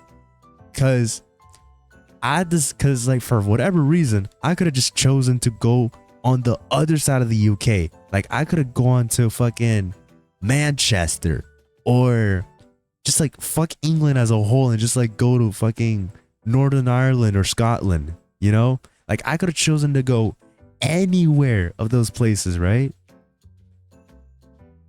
But no, like it just so happened to be like in London, but I was like on opposing ends. So needless to say, I had to carry this heavy ass backpack and this heavy ass like my suitcase and everything, like my bags and everything. I had to do the walk of shame back to the goddamn bus stop to see if I could try to find another route that could take me to where I was supposed to go. And alas, we finally made it to the Airbnb that I was supposed to make it to, right? And I was pissed. Okay? I was tired, okay? Like, do you guys know how excruciatingly, like, it was excruciating just being tired, like being sleepy, being restless. Because it was like, just imagine this goober here who just like had to hop through like 2 planes in order to get, where he's at right now. Barely any rest. And like struggling to find the directions back to his, to where he was supposed to stay at, like, I wish this on absolutely nobody, because getting lost in a foreign country is bottom 5 experience of all time. Because it's like, unless you had like a guide with you, or if like, you weren't as directionally challenged or anything like me, then, things would have actually gone a little different. But alas, I caught that mistake and I had to do the walk of shame and then the bus rides of shame in order to get to where I was at. Actually, I had to take the underground again. I had to take more train stations because I needed to go to like the more, to like the other side of London, which is still technically, Greater London, but it was, I had to take trains. My phone was dying. My Google Maps was acting up. So I wanted to get home. And alas, boom, I get posted up right outside the proper neighborhood this time. And then, I text my host, yo, I'm outside. And thankfully, this guy, my host, He comes out, he gives me this very warm welcome. And I'm telling you, he was like dead ass, like one of the nicest dudes I met. Like genuinely very kind, very caring, straight to the point as well. He was like very glad that, you know, nothing had happened to me, that I was able to get there, you know, without any problem. Well, actually, you know, I had problems, but at the same time, you know, thank goodness that it wasn't as bad as before. So regardless, you know, he lets me in. I go inside. I throw my bags and everything. Well, I didn't exactly throw them, you know, but it's just like, you know, I set them off in a little corner to the side, and I finally knocked out. Because, oh my goodness, y'all. If there's something that I generally do not recommend, or I wouldn't say recommend, but more so just like experience, right? It's just like being tired from like a long ass trip just to get there, and like not making it to your home on time or to your place of accommodation or whatnot. So there was that, really. But finally I rushed it up. I woke up at like what, 4, 5 in the morning, actually. No, actually a little earlier than that, because like when I got to my Airbnb, it was like what, 5 o'clock in the afternoon, going to 6. Yeah. And then I just like fell asleep, and then I woke up at like 1 or 2 in the morning. Like it was dark, bro. It was dark. But you know, there was like little street lamp outside, you know, and everything. But finally I had gotten some rest, and it would be a little bit longer till I was able to get some more rest. So, you know, I just decided to like wait it out, and I saw the sunrise. And mind you guys, right? As an American, it is a very foreign concept for people like me. Actually, no, yeah. So it is a very foreign concept to me personally to see the sunrise at a time that's like a little earlier than what you're normally used to, right? Like for example, in PR, you know, the sun begins to rise at what? At around 6 in the morning, I'd say. In London, or like in parts of Europe, really, the sun starts rising at like 4 in the morning at most, just like 2 hours before everything, really. Or just like, that's like when the sky starts turning blue, you know, just to kind of signify, oh yeah, good morning, you know. So it was a very foreign concept to me, but I truly enjoyed watching the sunrise, because, you know, wow, finally it was start of a brand new day. Ha ha ha ha. And I was finally able to, well, actually get to experience London like it's hopefully supposed to. So I decided that for my very first time in London, I wanted to hit up a few corner shops and whatnot, you know, get myself accustomed to the food and, you know, some of the things that I would get and whatnot. So I ended up heading up a Greg's, which is, you know, kind of like a little convenience store chain, you know, bakery chain. You know, think 7-Elevens or just places like that of the sort, you know. I went to Greg's and I got myself their fancy little rolls and whatnot, their meal deals and everything. And yeah, it was like, I can see like on a pinch, like when you're trying to save as much money as you can, on a pinch, those meal deals really work. So, you know, I go out and everything. I just be silly, you know, I waddle around. I take pictures of everything because of course, you know, I naturally gotta take pictures of everything. You know, this is London. This is a lovely place. Contrary to popular belief, you know, they say, oh, like, just as a joke, oh, don't go to London because you'll get fucking shanked and whatnot,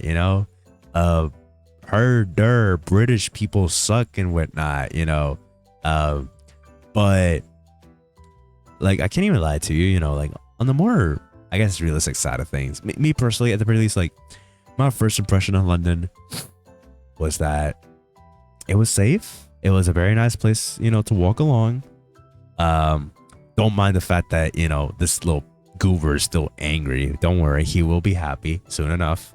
Or not. Actually, you know what? Fuck you. This is the last time you'll see this little goober. We're going back to the Minecraft ones in a bit. I'm so sorry. But, he walked along. I walked along, really. And started exploring a little bit of my neighborhood and some of the places and, little spots that I would get to experience, like, during my time here and whatnot. So, yada, yada, yada. And then finally came time for Bruno Mars. So it was the weekend, right? This happened like Saturday, Sunday, I think. Yeah, I think it was Saturday, Sunday. Pretty sure it was Saturday. Yeah. So it was time for me to go over to London and meet up with like my two best friends that I told you guys at the very beginning, because we were going to fuck shit up. We were going to be chaotic. We were going to be completely obnoxious, all in the name of Bruno Mars, one of the greatest artists out there right now. Like, his songs are fucking amazing. Okay, let me stop glazing. I'm sorry, y'all. Anyway, so boom, we got this goober right here. He rides the underground once again, the trains and whatnot, because he had to make it all the way over to central London, where we were going to meet up, where like everything was happening. He went over to this place, he arrives, he's outside the train station waiting for his best friend to show up. Boom, look at that. Best friend shows up. Oh my god, it's Frankicino. Oh my fucking god. Hold on. Let me just whoa, what the fuck? Anyway, oh my god. Bratva, my best friend, OMG twin, what's good, bro? Like, shit was amazing. What the fuck did I do? Hold on. Okay, yeah. Let's just put it right there. Yay. These two finally got to meet each other for the first time. Actually, if there's like a pretty amazing experience that I definitely do recommend everyone do at least once, it's definitely just like meet your online friends. Because, some of the goobers that you meet on the internet, like, if you know them long enough and, it's like people that you can actually see yourself hanging out with in the long term, why don't you like fly out over to them? Actually, depending on how that goes, maybe it's your friend who has to do the whole flying, but let me tell you guys, I've been doing this whole flying out for friends thing for the past set of times, like many times now. Like, every time I had to go out and meet someone, I had to personally fly out over to them.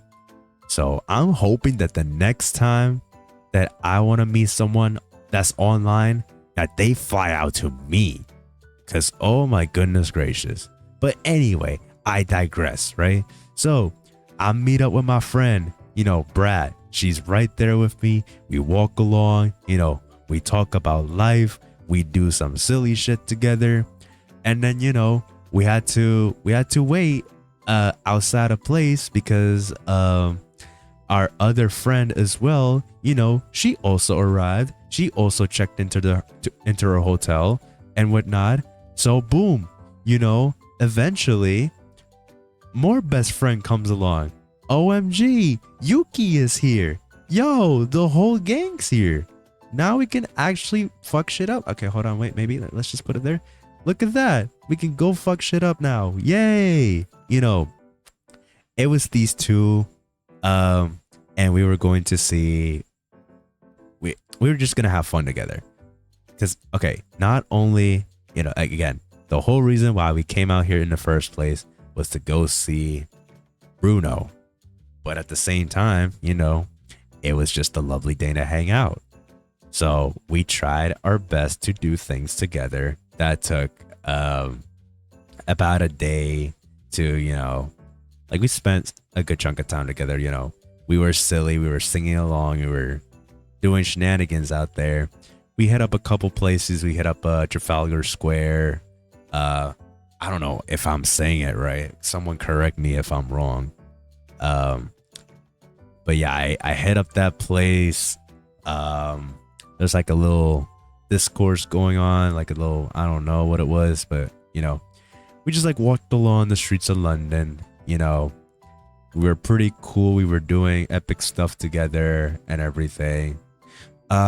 And then we stopped by like a couple places, and we ended up going to this like little photo booth thing, and we all got a picture together. Now, it's been a long time. Actually, I don't even remember when was the last time I went to a photo booth prior to that, but it was like, dude, photo booths are honestly pretty cool. I can't even lie to y'all. Like that shit, it was fun. Like I got to be silly. I got to,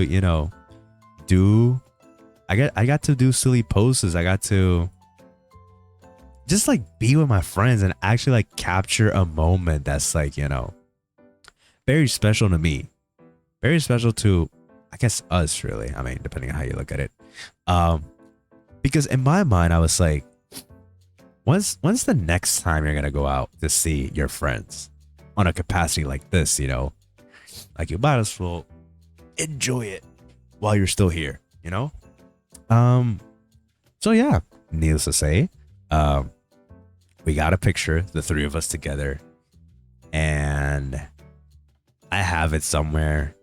I need to properly find this so I can like hang it up on like my little poster wall.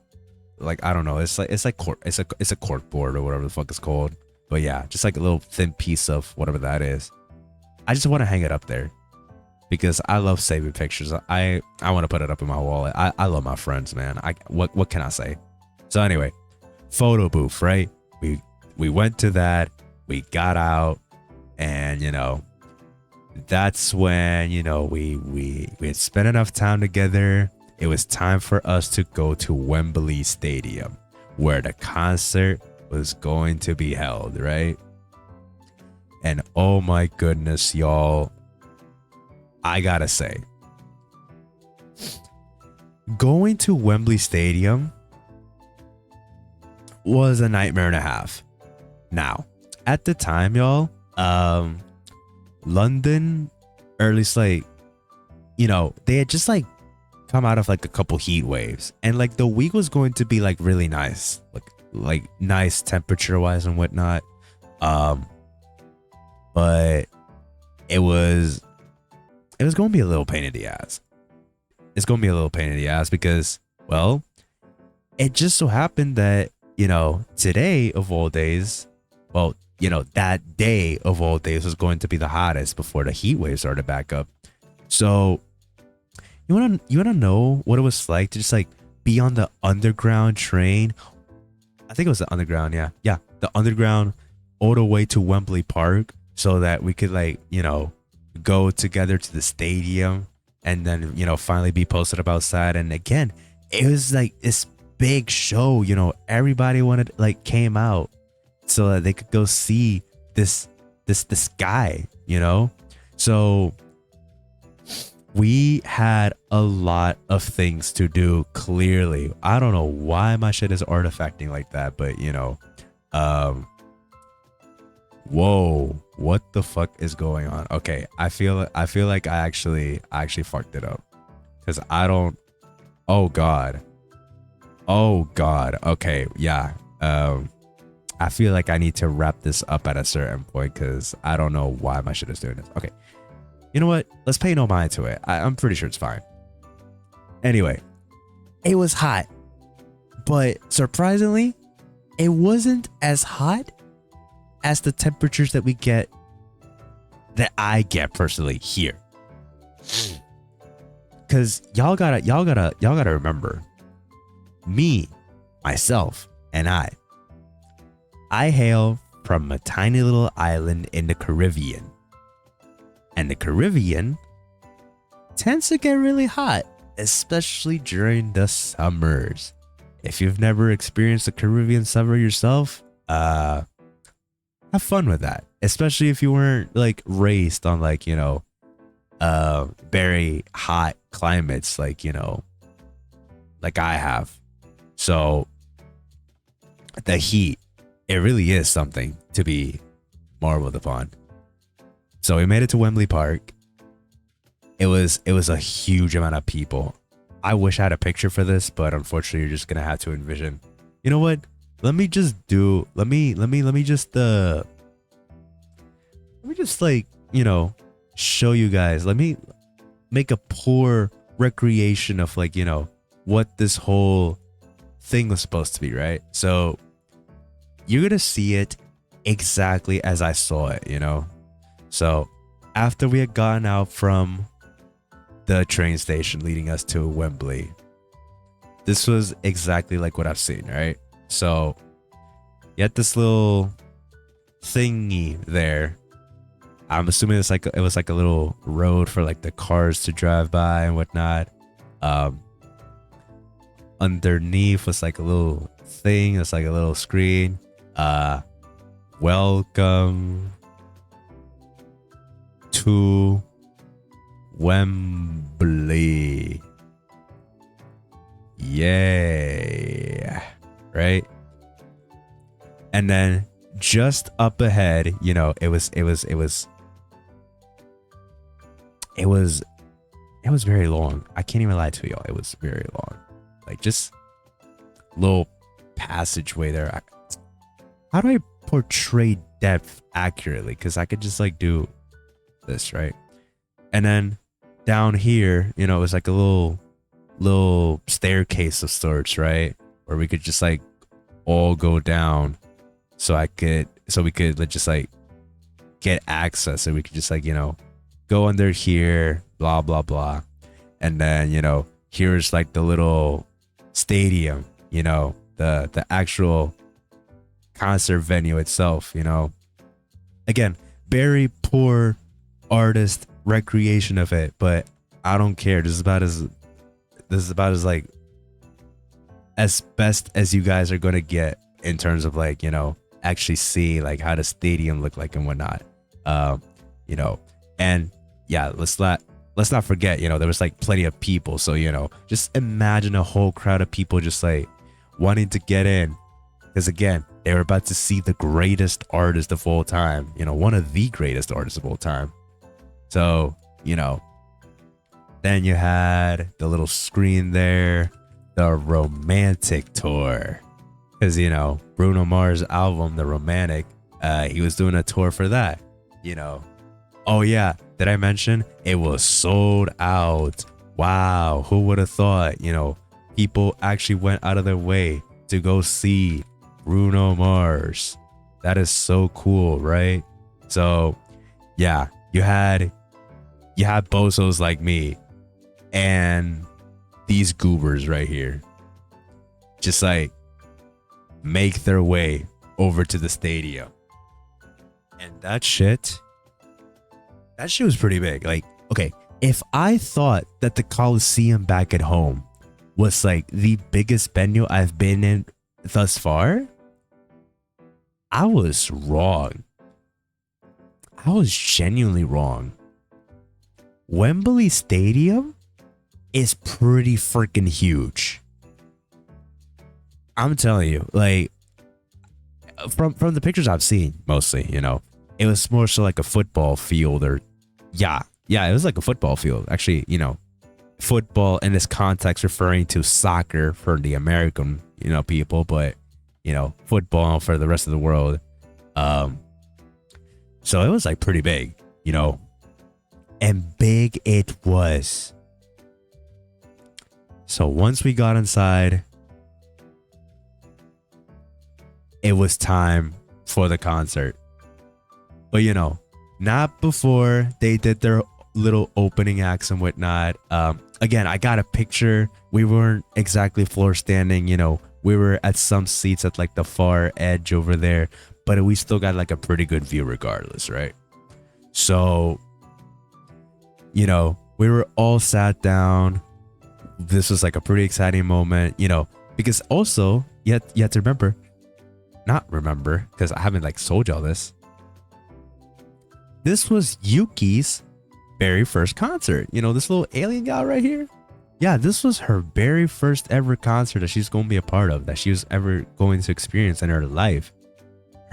It would have been another concert before, but the tickets had already sold out for that.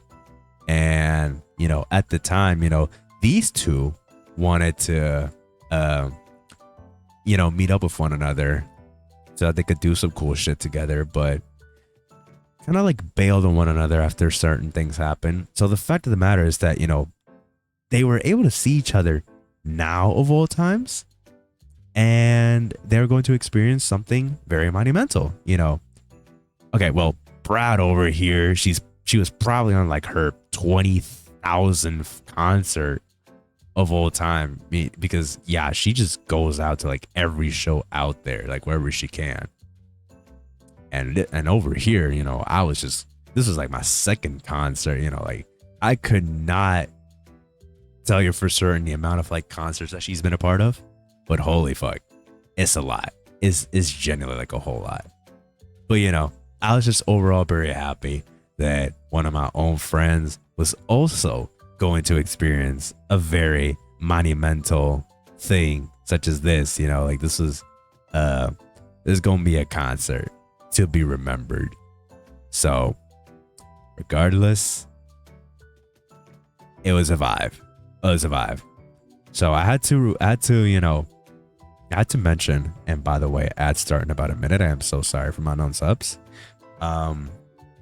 That before Bruno, he had like a little set list, you know, of like headliners, you know, people that are gonna play before a show. Shout out to DJ Pee-wee, aka my glorious king Anderson .Paak, because oh my god, his set list for the DJ Pee-wee thing that he had going on in Wembley, that was a hilarious time. Like, it was hilarious. He put on like a whole lot of songs. It was like fun times all around. He spanned the fuck out of his soundboard though. He did a whole lot of just like every single time, and that shit was beautiful. What can I say? So yeah. So, oh my god, DJ Pee-wee happened. We were all singing along, dancing and vibing, you know.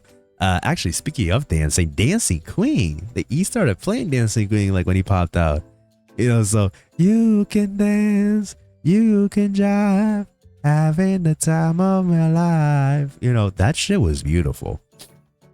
It was a fun time. And then he started like playing other classic songs from his catalog, you know. I'm talking like MJ was there, Cyndi Lauper, Spice Girls, just like played a song from like every era. He said 70s, 80s, 90s, and then 2000s. Like he had a banger lined up for like every you know, time of the year, I'd say. And then the 2010s came. Or at least like, yeah, was it 2010s? Yeah, 2010s or 2020. I don't fucking know. He started spamming the fuck out of that soundboard because we knew what was coming. This motherfucker decides that it would be so funny that on an Anderson .Paak set, on a Bruno Mars concert nonetheless, he was going to play Travis Scott's Fiend. Hearing Fiend for the first time through concert speakers was honestly hilarious. What do you mean that this fuck ass song was actually going to make the rounds, and you know that I was going to be listening to it for like the entirety, no, not the entirety of the concert, but just like, you know, like that was the shit that he played, you know, during his set list, and that was hilarious. And then, you know, he started playing more songs. He started playing songs from Anderson .Paak's like old catalog, actually his own old catalog, really. So me being a fan of Anderson .Paak, I was like, holy fuck, you know, these are truly bangers and whatnot, you know, good ass songs here and there. It was great. It was really nice. And then the set was over. He did a lot of goofy shit. But you know, the show was just starting and whatnot.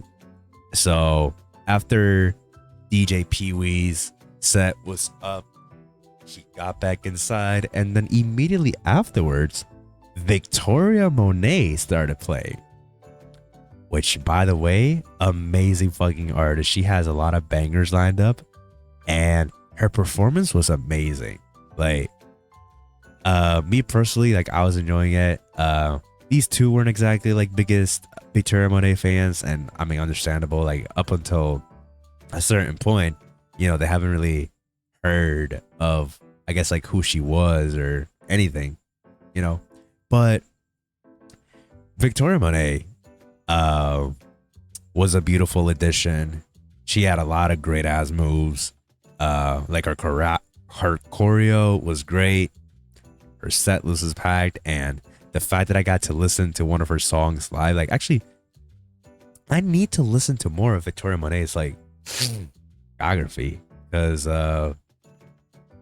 what was it?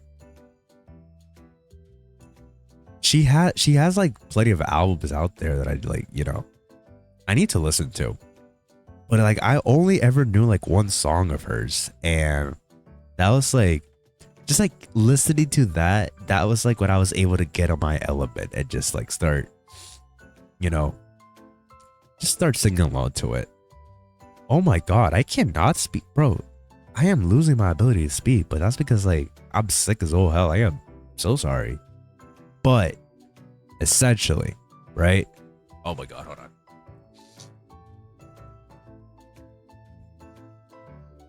Oh my fucking, oh my god, oh.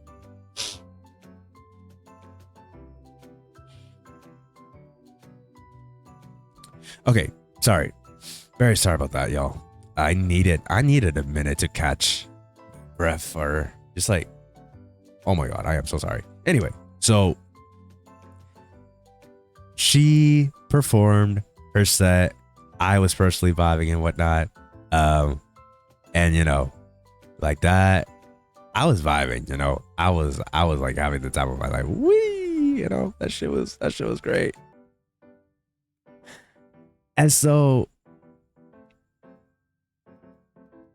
that thing, it was up, right? Like the set list for Victoria Monet was up, and then everything that waited for us like onwards was everything that awaited for us onwards, is what I meant to say, was Bruno Mars. And oh my god, I got chills down my spine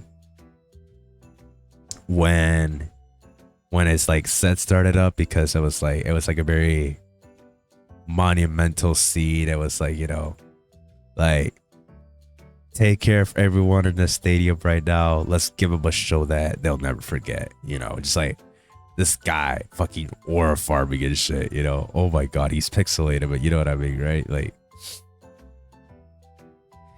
just his oh my god,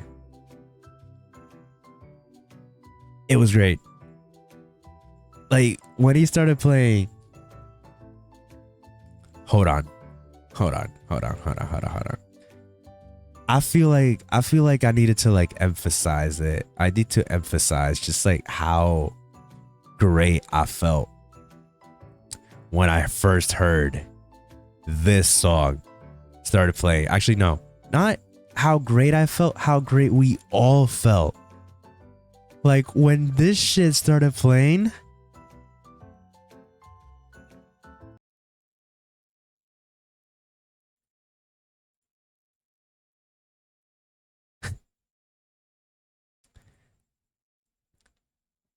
chills down my spine, actually goosebumps and everything. I was getting emotional. He started singing along. You can set the bar beyond the stars. I'll do anything, anything you ask me to. Like we were all having fun. Watch me learn to fly. Ain't a mountain you could point to I wouldn't climb. It's crazy, but it's true. It's nothing I won't do. I'd risk it all for you. So, with him having started out his song like that, I was like, dude, fuck yes. I knew I was in for a great time. Genuinely. And then the night went on. He started playing more of his songs from the Romantic, his catalog. He played this song, Cha Cha Cha. Very, like an amazing, like, oh my God. Actually, let me play a little bit of it. Why not?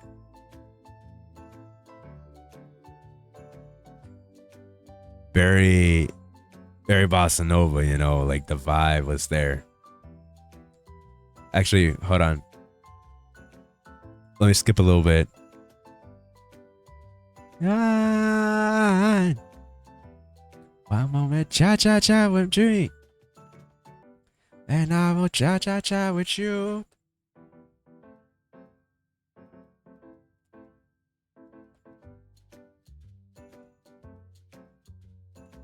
Come on and cha cha cha with me. Come on, we'll cha cha cha with you tonight. Like it like that, working that back. I don't know how to act. Ooh. So, played it. We were all singing along. And again, mind you, this goober also had zero concert etiquette. You'd think that he would learn, after. You think he'd learn after the first concert that he went to, just screaming, singing, dancing, everything. It was a lot for this little guy to take in. Again, he was vibing. He did not give a fuck for like everything that happened.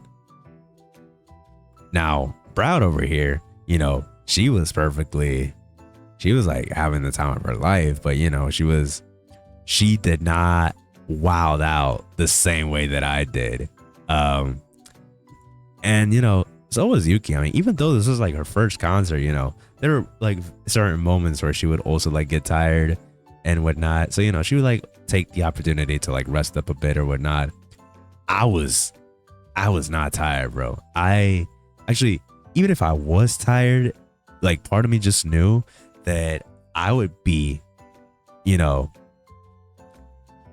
like, this was a concert that genuinely had to be remembered. Like, this was something that I needed to like store in my what was it, in my memory bank.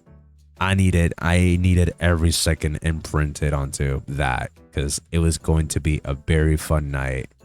Like, the show was just starting, everything started, like the day was just starting to go down.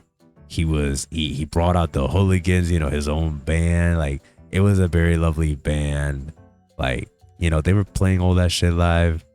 they actually like played a couple of songs, you know, that we would actually listen to a lot on the streets. Just, you know, Bruno tapping into both his Filipino and his Puerto Rican culture. Actually, wait, no. Bruno Mars is very much Filipino, but he has Puerto Rican in him, you know? So the fact of the matter is that when he started playing, you know, songs from, you know, from my country, from my culture, that shit meant a lot to me. Like, this guy started playing this one like little melody before like transitioning to this other song of his, and it was great. Like, oh my god, I wish I could experience that moment again, because oh my god. So yeah, it was a great set all in all. You know, we kept dancing the night away, you know, singing, screaming and everything. We were singing along to like many great songs as well. And then Silk Sonic came along. Now, for those who don't know who Silk Sonic is, it's like the duo between Bruno and Anderson .Paak. And they did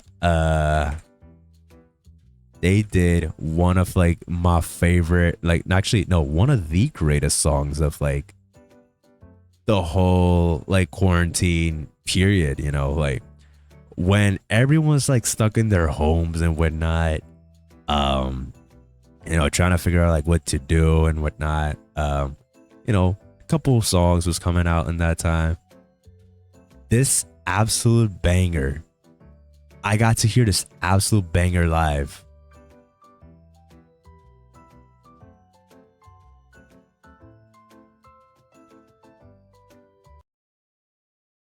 And I was excited. Like, come on. What you doing? Where you at? Oh, you got plans. Don't say that. I'm sipping wine in a robe. I look too good to be alone. Woo! House clean. Pool warm. Smooth like a newborn. In the West Wing, cause mansion was happening. I don't play no games, cause I remember not saying hard. Bro, I can't even sing along to this, right? Cause I'm just fucked up. But come on, I'ma leave the door open, bro. I'm telling you, leave the. Woo! Hearing that shit live meant a lot to me. Because again, when was the next time we're going to see this guy play on a show like this? Seriously. So, Leave the Door Open started playing. I had a lot of fun. Again, one of my favorite songs from Silk Sonic. And he just started playing it and whatnot. And that shit was... It was incredible. It genuinely was incredible. Let me tell you, if I could go back and relive that entire experience again, I absolutely would. Because genuinely, it was great. And then, you know, the night went on and everything. Now, see, as the night went on, you know, Silk Sonic, or more rather like Andy, right? Which, mind you, for those who haven't been paying attention, he was DJ Pee-wee a little earlier on, but you know, he was just himself, Andy. So Andy did a couple of things. He did like a couple of things during this like UK shows, right? Where he started bringing out people onto the stage that either have a significant, you know, cultural relevance or just like you just brought them out just cuz, you know. For our specific set list, I shit y'all not. Hold on. Let me look up a good picture of her, you know. just so you guys can see, like you know, how insane that was, right? So he, you know, Andy did a lot of things, but for our specific set, this motherfucker brought out Peppa Pig, bro. Bro, this motherfucker Andy brought out this fucking, oh my god, bro. It was an insane crossover. Anderson .Paak, Bruno Mars, fucking Peppa Pig was there, bro. She was wearing a little shirt that said, "Hey, Mr. DJ." You know, because that's like, that was like DJ Pee Wee's whole thing. And also that's like a part of the song. That's like a thing that Bruno says when, you know, he's singing his, like, the song, you know. "Hey, Mr. DJ." You know, Peppa was there.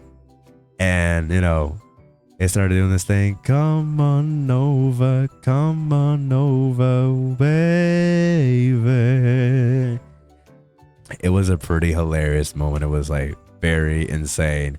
And right there, you know, I was like, that was the crossover of the fucking century, bro. Like, I think I'd want to experience that again at some point in time. Because goodness gracious. But anywho, I digress, y'all, right? So, the night went on, started playing more bangers. I'm talking 24 Karat Magic was one of them. Fucking, what was it? Grenade was also there. Talking to the Moon as well. You know, just like a lot of classics from Bruno's like catalog. Cause I mean, see, look, Bruno has an established discography, but it's like he doesn't drop like 20 different albums like every other year, you know. He actually takes his time and perfects his craft, which is why all of his albums are genuinely so memorable. Like, it does not matter like which song is like the least popular from his own catalog. Chances are every single one of those songs in one of those albums you've already heard at least once. And that right there like goes to show just like how serious Bruno takes like his craft for like when he's like on his music shit and whatnot.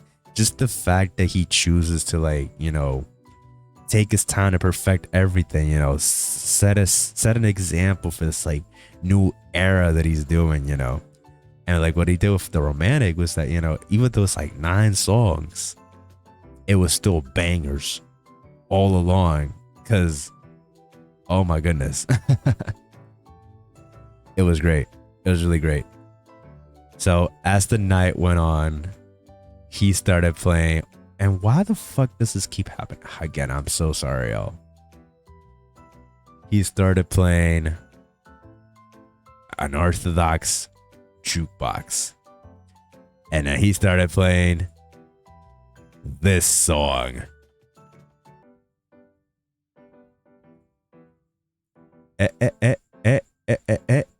Ooh. Oh yeah. Ooh. Bro. Now I gotta tell y'all something, right? I gotta tell you something real quick. Okay, let me turn this down so that I can actually hear myself as I speak. But this song defined my childhood. I mean, this is a pretty popular song. Like, what can I say? Meets me to paradise. Sex takes me to paradise. And it show. Whoa, whoa, whoa. Yeah, yeah, yeah. Like, bro. If like this song, again, everything. It meant everything to me. Like the whole crowd erupted. It was a banger. It was everything that we all could have possibly wanted. And this little goober was excited, genuinely excited. Like, oh my God. Okay, I'm sorry, y'all. I'm sorry. I just wanted to like make that point. I wanted to make that point clear just in case it wasn't made clear already. Anywho, so then he like for like the very last song he did like Uptown Funk. And it was like a beautiful song to like end off the night. Now, I would show you guys videos once again of like everything, but I do not like have access to them at this precise moment. So maybe at some point in time we could just like do like a YouTube watch along of like the performances and like y'all can just like vibe out with me. But low key right now I'm just like a little, you know, like I don't feel like trying to find them right now, and then like to get to the specific performances that, you know, we were like a part of. I'm not sure if like people have already uploaded those at that time. So, you know, we were just kind of like left to figure out, well, where, you know, like when are these coming out? But, you know, I digress. It was a very fun night for the three of us, you know, like not only did I get to meet my friends that we just like up until that point, we had only talked on like screens and video games and whatnot. And look at us, you know, we were actually seeing each other for the first time. Actually, no, it's the second time I see Yuki, but I saw Brat for like the very first time, you know. So it's like, you know, have us here be together, just like having the time of our lives at this concert. It was insane. But oh my God, I was like, bro, I screamed, I sang, I danced, I couldn't no more. I was not able to speak for like days, bro. Like my throat was actually genuinely sore. It was fucked up. I stressed them bitches out way too much, and I sounded like I smoked 20 packs of cigarettes a day, like after everything, because oh my God, okay, it was crazy. What can I say? So concert's over, and you know, we're back in London again. You know, was a very fun time, but unfortunately, you know, Yuki was only gonna stay for like a day. She wishes that she could have stayed for a lot more, but unfortunately it was her time to go. So bye bye Yuki, you will be missed. I already miss you so much.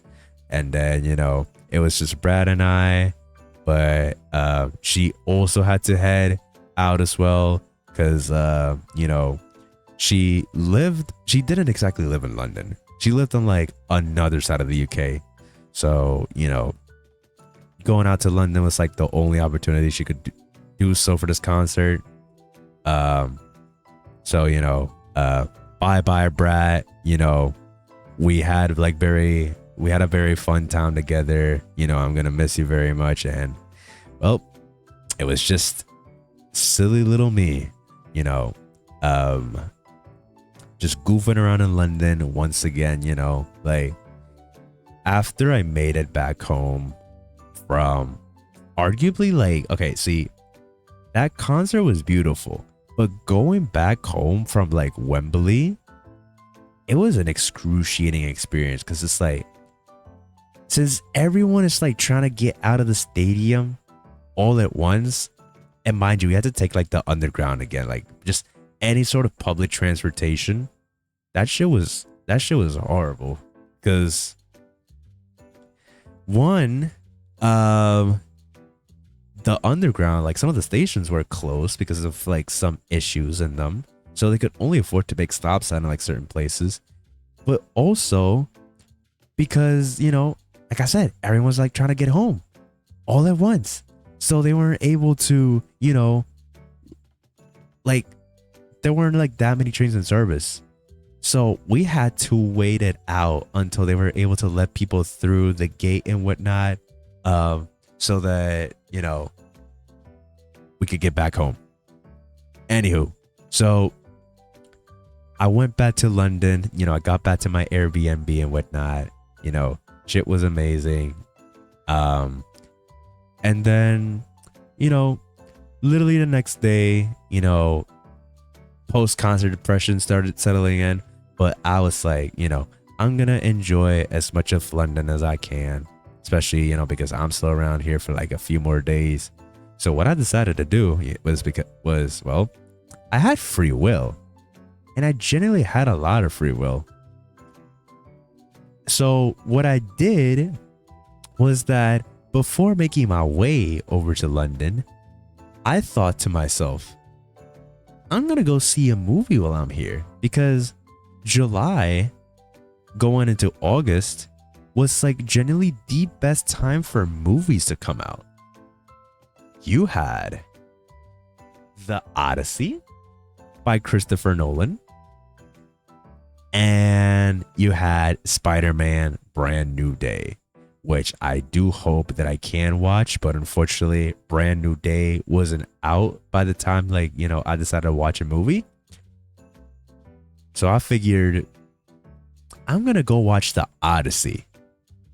So I decided to watch The Odyssey in the one format that Christopher Nolan wouldn't shut the fuck up about. This guy was like hyping up that his film, that the Odyssey was like shot from start to finish, every single frame on film, on this IMAX 70mm film that he talks about, right? Like first commercial, like movie, I don't fucking know, just like shot on IMAX 70mm film, like 15 perforations and whatnot, to sound really nerdy and whatnot.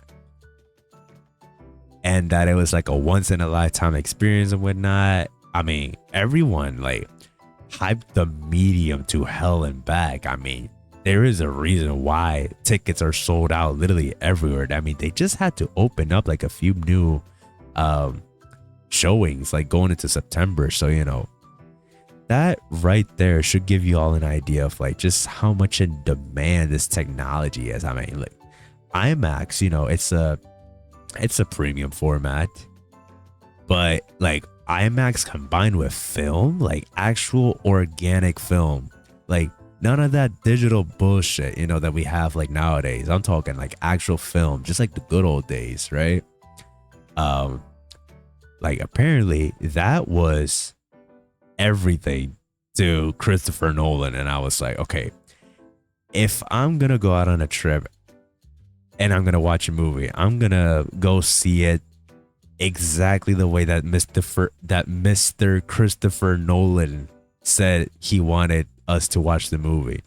So I spent, what was it, 28 pounds, which is like 33 bucks, so I could go watch The Odyssey on this IMAX 70mm format that he's been hyping up. So I watched it, and I see the hype. I really do see the hype. I mean, IMAX, it's not a format in which I watch movies in like every other day. And again, it's a premium format for a reason. Like the whole selling point with this thing is that, it's a taller aspect ratio compared to like most movies you see out there. So it's like, like your eyes can see so much more of the screen and whatnot. And it like had like organic colors in it. Like, the film gave it this like nice little tint. The green was there, everything was there. Like it was gorgeous. But is it something in which I would watch movies in like every other day? Fuck no, y'all. Because $32 for a movie ticket is absolutely insane to me. I get it that it was in a format that's like fairly scarce. I mean, film, for better or for worse, is still very much a dying breed of like, you know, ways to produce an image and project it, you know. So fact of the matter is that, you know, they created this hype around, oh, you know, like, see this movie the way that the artist intended for you to watch it, you know. And, you know, that definitely contributed a lot of money to the box office. I get the hype. I love IMAX, and it was an interesting experience. That much I'll say. That shit was the loudest movie I think I've ever been a part of. Or no, sorry, no, like, hold on, no, whoa. If I was a part of the Odyssey movie, then oh my god, that'd be so freaking cool. But no, I meant to say that, you know, the Odyssey is the loudest fucking movie that I've ever had the opportunity to watch. Actually, and specifically like the IMAX 70mm version, that shit was loud. Cause like the IMAX speakers are insane. The IMAX speakers are insane. And there's this one scene that'll genuinely blow your eardrums out because of just how loud it was. Now, mind you, right? It did not help that the day prior, I was already in a concert, and you guys already know how loud concerts tend to be. So being exposed to just like loud ass shit for like 3-4 hours straight was an insane amount of like exposure for like my ears. And all I'm saying is that if I'm going deaf because of this, then well, it was good while it lasted. I really wanted to hear more of my frequencies and whatnot, but I can't. Yeah, GG's to those now. Yeah, my ears were generally ringing like after the movie because that shit was like actually insane. But all in all, the Odyssey was an insane movie. It was great. At least like me personally, I liked it. I liked the cast. I liked the entire premise of the movie. And it really makes me want to read the book at some point in time because, you know, this movie was based off the book, you know, Homer, blah blah blah. And like, Jesus fuck. It I could go on and on about this film, but I don't want to because like it's still brand new and like I don't want to spoil people just in case they haven't watched it. So I'm gonna try my best like not to, you know, talk about it. But all I'm saying is that if you do ever go out to like watch this movie for yourself on this 70mm platform, on IMAX 70mm, wear ear protection, you guys, or just be prepared for like the biggest jump scare of your life. That's all I'm gonna say, really. And also just preferably make sure to like not have been a part of a concert before that, because yeah, it's have fun with that. But other than that, you know, great movie, great experience. It was like a great thing for me to do after I had just gotten out of you know, of the concert, out of the Bruno Mars concert. You know, it was great. So needless to say, I was done. Like, I did everything I wanted to do, and I was done. So like the day after, you know, it was like my last day technically in London. So I decided to like walk out again. You know, I went to Victoria, you know, the city of Westminster, you know, the theater district and whatnot. I went to Soho. I went to so many incredible places in London. And I took various pictures. I really wish I could have gone see I could have gone to see like the Big Ben, because you know that's like it's like one of like the highlights of London. This big ass clock, this Big Ben, but I have not gone to the Big Ben. Like I haven't seen it personally at all, and I wish I did, because damn, I'm missing out. I missed out. I really did miss out. I feel like, personally speaking, if either I had more money to like go out to places, or if I had like one more week for me to like do things while I was still here, then I feel like by all means I would have been able to explore much of London at a pace that I would consider to be comfortable for me.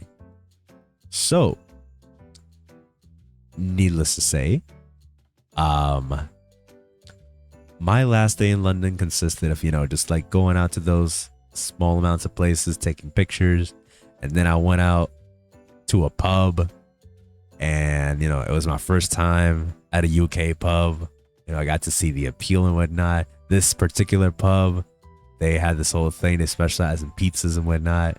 So I got myself a barbecue chicken pizza, and I got myself a pint of Guinness, which to this day I've yet to learn how to like split the G and whatnot. And I also got myself like a little Coke Zero on the side that I was gonna like drink a little later on, because I needed something to like wash it down. And then I subsequently like loaded my oh my god, I've almost said barbecue chicken pizza up with Tabasco sauce, because I love me some hot sauce, bro. That shit was so good. I wish I had a picture to like show for this pizza, but actually I think I've decided that like whatever it is that I choose to show from here on out, you guys gotta join the Discord. So if you want to go see like what I've been up to, and like if you want to like catch up on the rest of these streams, by all means join the Discord. !Discord. And you can see like what I've been up to for the most part. So good shit hopefully on the way. So I went to a pub, like I said, got myself a pizza, drinks and whatnot, and then as a last little thing, I went back to Greg's so I could get myself another roll, another set of like things and whatnot to be able to just like snack on or just like eat and everything. And then once I got myself to Greg's, I walked back home, and then came the opportunity to just like have to pack up everything, because oh my god, it was time. Like deep down I knew that I was going to miss London. I mean, you guys know like how when you guys like go out on vacations or whatnot, just like you just have fun. Me personally, I have fun with like every other experience that I've been a part of. So it's like I really don't want to go home. Like I've gotten too comfortable with the weather here. I've gotten too comfortable with like the people here. I did so much cool shit, even though I didn't like get the full touristy experience. Regardless, I was there for one thing only, and that was to see Bruno Mars with my friends from the internet. And everything else was just like a little side quest that I decided to like take along. Actually, I feel like my whole trips as a whole are just like side quests, because Yeah, side quests are really fun. Well, okay, depends on like how one person looks at it, but me personally, I enjoy being a part of these like little things that I usually do. But you know, sometimes these little quote unquote side quests are absolute pains in the ass because of, well, just like some of the things that like might happen while you're there, you know. I've certainly like experienced like a fair share of like just about everything really that happens on these trips. And one of them was, well, when I was about to go home. Like when I was about to leave, say goodbye to London and make my way to the airport. You know, so I could do the whole security thing and blah blah blah and everything, you know, just like, so I got out, right? I got out like pretty early. It was like 6 in the morning when I headed out the door. So I started walking, right, all the way to the bus stop, cause yeah, it was that was it. Trip was over. It was time for me to come home. Now, mind you, I checked my phone, right? And then I get a text from like my airline saying, "Hi, your ship might get delayed because of thunderstorms across the east coast of the United States." And I was like, "Oh no. Oh no. What do you mean by that? What do you mean by that? Hashtag what that mean?" So as soon as like I check my phone and I see a text message, I'm just like, oh shit, you know, what's gonna happen? Me personally though, I thought, you know, that when this message hit, I thought it was gonna be hey, so like your flight, you know, is definitely delayed, or well, might get delayed, but we will try our best to, you know, make it happen while you're out and about. So, well, what the fuck am I saying? Sorry, I meant we will try our best to like not let it happen, but you know, actually, well, it was definitely bound to happen anyway, because you know, storms and whatnot. You can't exactly control storms, but you know, they said, you know, we'll do everything to like keep you on, blah blah blah, and everything. So I was like, okay, whatever. Let's just hope that this shit won't happen like on the flight to the East Coast where I was supposed to go, you know. So, ay. So then, you know, I got myself a little drink, you know, before heading out the door. I spilled the drink on accident inside my bag. Not more so that I spilled it, but more so just like I forgot to seal it right. And so when I opened my bag where it had like all my clothes on it, and then I see just like an orange stain right there, like where just like everything is, I was pissed. I was pissed and I was disappointed. Like, what do you mean? Like, I thought I closed you really well, but no, it just so happened that everything, like my OJ just like spilled across some of the clothes that I had in there. And now they had this like really, really orangey spot on them. And I was sad. I was like mad. I was, oy. So, needless to say, this little goober once again took the bus and then started going to the airport.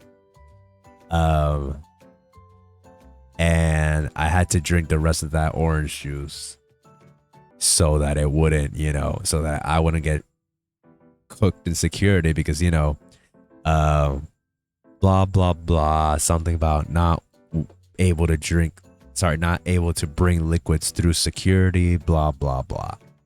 So, you know, I did just that. And I drank it and I made it through security. And then I set out, and then I set on for like my next flight out. So hooray, back to the penguin over here, right? So bye bye Minecraft penguin this time, I think. I don't know. We'll probably see him again at some point.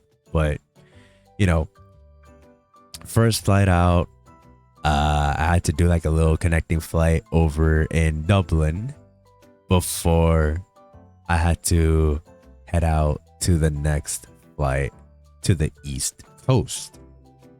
So, you know, thankfully this flight wasn't too much, you know, like from going from the UK to Ireland, you know, they're like neighboring, you know, they're like right there of like one another. So, you know, I was able to, this little goober here was able to sit through it. You know, it's like a 1.5 hour, 2 hour flight at most.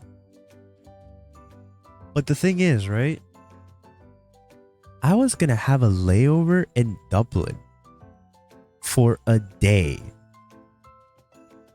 And considering the things that had happened earlier, at least like family wise and whatnot, I genuinely could not afford to like be out of the country for more than like, you know, the town that I was supposed to be. So needless to say, I had to find the next available flight out to the East Coast, right? So I had to like see if like I could like reschedule like my next day flight to the East Coast to like have it happen like within an hour's notice, or just like, you know, like the next flight out. So thankfully they were able to help me reschedule that. And then I set out on a flight to the East Coast where I was supposed to be. And that is when the whole nightmare started, really. So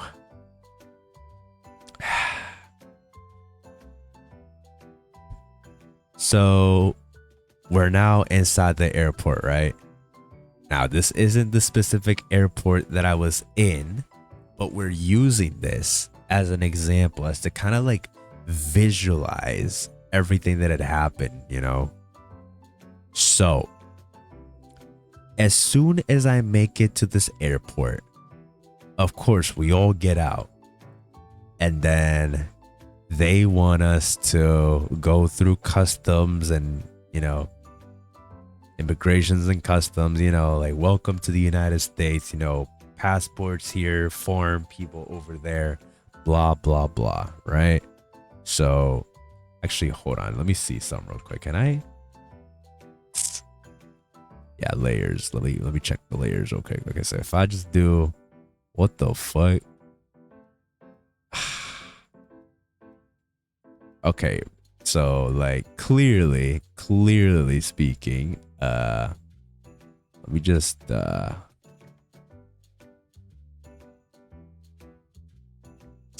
me flip this the other way. Yay. Okay, there we go. Oh my god. Okay. Yo, why do I keep like fucking this shit up, bro? I'm sorry. Oh my god. Yo. There we go. Okay. So, Penguin finally touched down in the US, you know, goes through immigrations and customs and blah, blah, blah. You know, welcome to the US. I give them my passport. How long have you been in this place? I told them about a week. Did you bring anything illegal with you? No. You got to declare anything? No, bro. I'm just here, blah, blah, blah. And so they let me through, right? Now, just as soon as I arrived there, I thought, okay, this is great. Now I can just like walk over to my gate. I can actually walk over to where I was supposed to go and just like wait it out there for a little bit. I checked my phone, right? To like see if like this thing, right, could actually lead me to like my next gate. And then that's when I find out that in order to go to the gate that I was supposed to be, I had to be in another terminal. Okay, cool. No problem. I always had to walk through plenty of terminals and whatnot. Okay, where's this terminal located? So I could like make the walk over there and blah, blah, blah. You did not have to walk over to a terminal. You had to take a train to it. Okay, cool. That's amazing. That's very nice. Why not? Let's take the train then to this next terminal. This place that I was like headed to. Because even though I thought it was gonna be like in the same terminal, I guess things are different. So I get inside this train and I ride it and everything. And then I arrive at the terminal where I'm supposed to be. Okay, cool. But then I noticed something. Why am I at the entrance of it all? Like, why am I here? Why am I, at the drop-off zone? Like, why am I not already at my gate? As it turns out, if you go on this train to the next terminal, you have to go through security again. And I was pissed. Like, if you thought, like if y'all genuinely thought that, this little goober, has like no thoughts, no nothing in his head, Hold on. Let me just, He was pissed. I was pissed, bro. Cause what the actual fuck do you mean that I had to go through security again just so that I can like make it to my gate? But I was like, cool, no problem. Hopefully, security was gonna be about as painless as the other experiences that I have been a part of. Because at the very least, right? Securities at airports, the TSA, your TSAs and whatnot, they do shit a little differently. Some places you don't take anything out your bags at all. You can keep your shoes on and whatnot. It was great. Like, see, just breezing through security is always a wonderful thing. In other places, however, they tell you you need to take off your coat, your hats, your chains, everything, but and even your shoes. But yeah, that was about as like close as it could get. However, I needed to take my shoes off. I needed to take my coats off. I needed to, take a couple of these things off, right? And I also had to take my electronics out the bag. Which, me being a tech guy and having everything stored in the most meticulous, compartmentalized way possible, I was upset. I was pissed. I did not want to take my electronics out the bag and have them go to security and have them have me pack them up again. But I had to. So, needless to say, I had to do all that shit.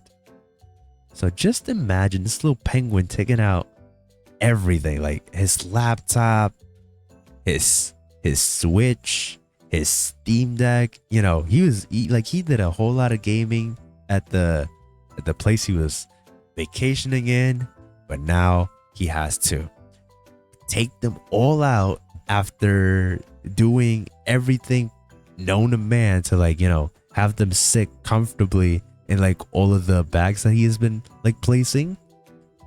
And now he has to play Tetris all over again just so he can like organize them, blah blah blah. And that took quite a bit. If there's like genuinely one thing I hate about airport security, is that if they want you to like take electronics out the bag so they can like scan them and whatnot, and then like they put that shit, you know, they can't scan that shit, or like, you know, or like they do scan it and then they're just like, okay, cool, you know, you can put your shit back together. I'd be pissed. I'd actually be pissed. So needless to say, I go through security, finally done with like putting everything back where it's supposed to be, and I can finally make it to my gate. And then this is where the problems start. So for one, I was dead broke. I checked my phone and I barely had any money to afford food like at the airport, especially because I knew I was going to be waiting at this fuck ass airport for a very long time. As I've seen, literally immediately after I check my bank account, I get a text from the app that I was using for like my flight telling me, we're so sorry, your plane to Puerto Rico got delayed because of weather issues, and we will try to get you to the next available flight. And I was like, okay, cool. You know, I guess the delay was about to happen anyway, whatever, you know, the East Coast, it was like pretty terrible weather over there. Whatever, you know, fucking we ball, I guess. So I made it to my gate because, you know, I needed like to be there so I could like just sit there and probably sleep it off and whatnot.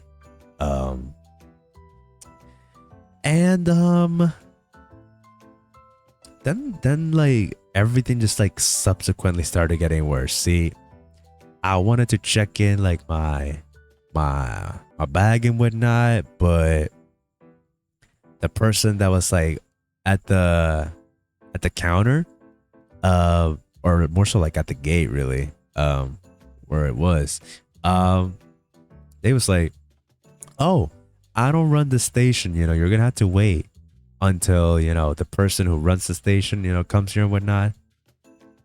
And immediately I was like, hashtag what that mean though, because as far as I'm concerned,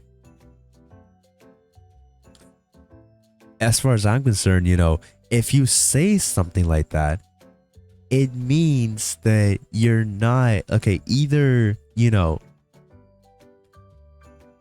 not qualified to be on this flight, or I guess like, you know, like this wasn't the particular flight that you were assigned to. I mean, like she so said. It's either that or that you just like don't know it yet, that you're actually meant to go on this flight, or I don't know, or that you're going to be like, I don't know. It was weird. I don't know exactly like how to explain it or whatnot, but you know, I was like, okay, cool, whatever, that's fine, you know, thank you very much, yada yada yada, you know. And then I went back to my seat. I was hungry, so I decided to go hit up a restaurant, right? Now here's the problem, right?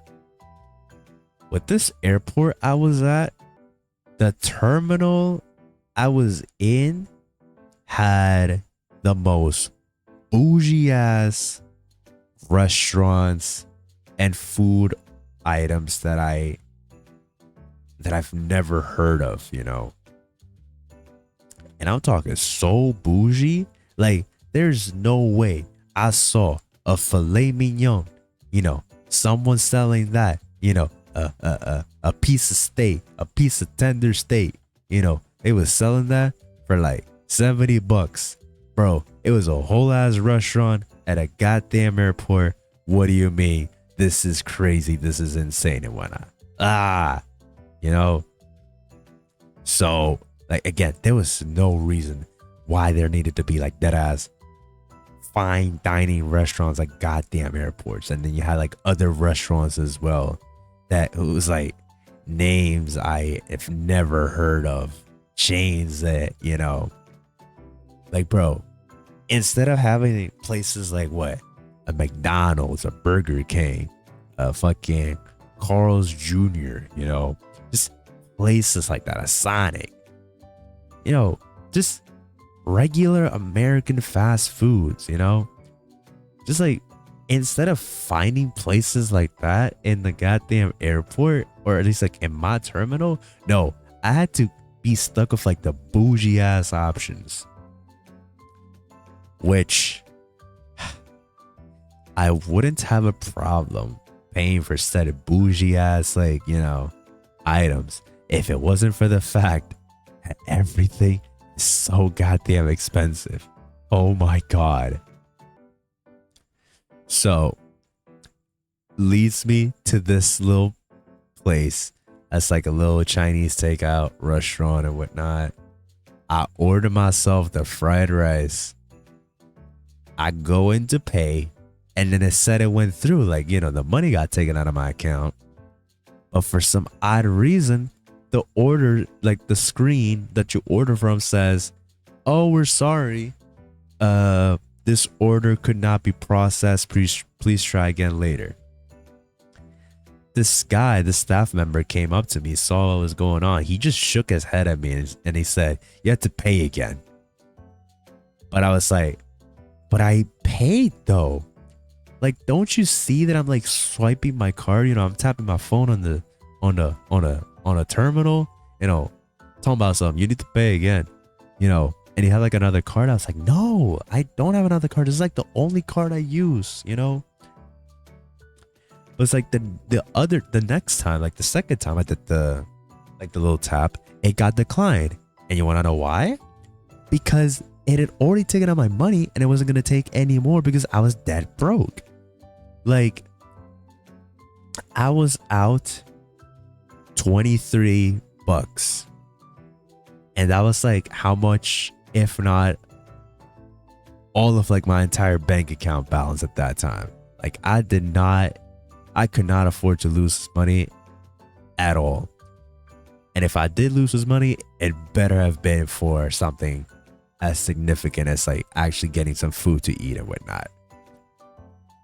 So I was down $23. And then I was like, "Bro, either you guys honor my order or I'm leaving." Because like, what the fuck do you mean that I have to pay again for something that I clearly paid for? You guys saw me tapping the goddamn, you know, terminal on, like, sorry, like, you guys saw me tapping my phone. I did the Apple Pay. I did everything. Like, and I had proof as well. Like, my bank sends me texts every time a transaction goes through. You know, "Oh, this transaction for $23.59 happened at this place," you know. And then I had the Apple Pay transaction log, and even my bank account would tell me, "Yo, this is where you spent your money on."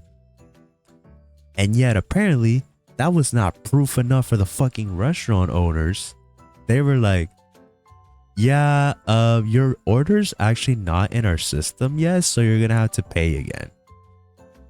Or if there's anything that we could help you with." And I just flat out told them that ass, "You know what? I'm too broke for this shit. I do not need any of this. Y'all have yourselves a lovely, wonderful day." And then I just like fucked out of that restaurant Because, oh my goodness, never again. They had essentially just like stolen my money and they refused to honor my order. Now, at that time, you know, I'll show back up. Because I'm just like, okay, these fuckers stole my money. At like essentially, you know, they had like stolen my money because it's like, you know, oh, where's everything? You know, like what that's $23.59 that I need back because, like, you know, I haven't got my food. I'm dead broke. I at least like want something to try to eat, you know? So I called up my bank, right? And then I told them the situation. Hey, you know, there's this transaction that went through, but I can't get my money back. I'm trying to get my money back because they haven't given me my food. And then they were like, okay, security questions, blah, blah, blah, you know, dox myself to my bank, trying to verify my information and whatnot. And then they told me, yeah, you know, we could report this transaction, but it'll be marked as fraudulent and all of your accounts will be disabled. So I was like, okay, maybe not. Let's not do that, actually.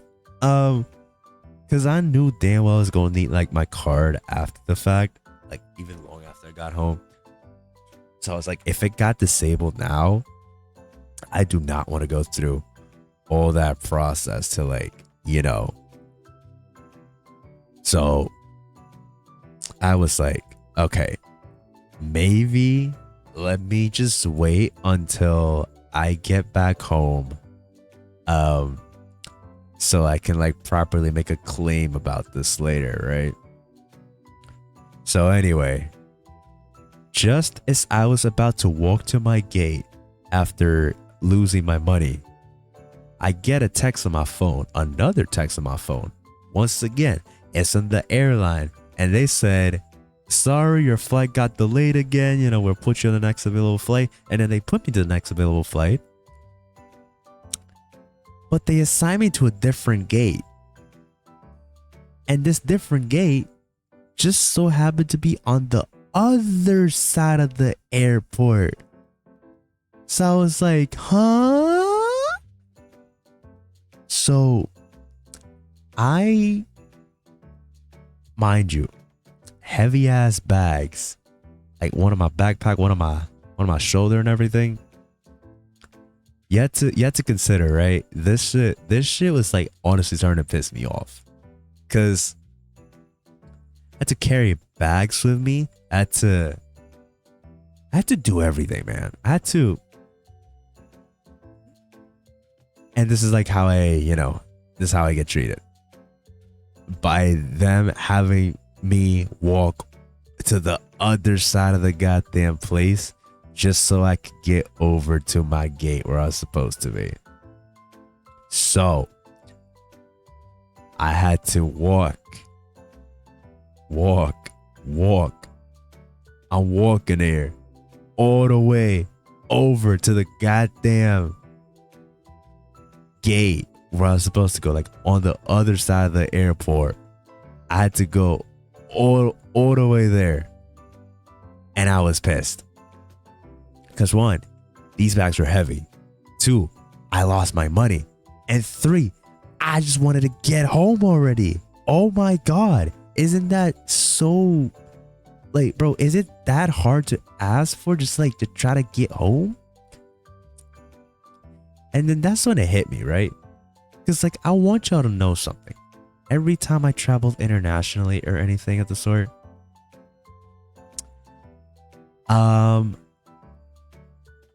there always seemed to be issues with going back home, especially this time of year. It happened with Japan when I was trying to get home from Japan. Actually, when I was trying to get home from California, right? It happened almost once again, when I was in Ireland. When I was trying to get home to, the East Coast, and then back home to, my country. Apparently there was like weather issues that was going on there.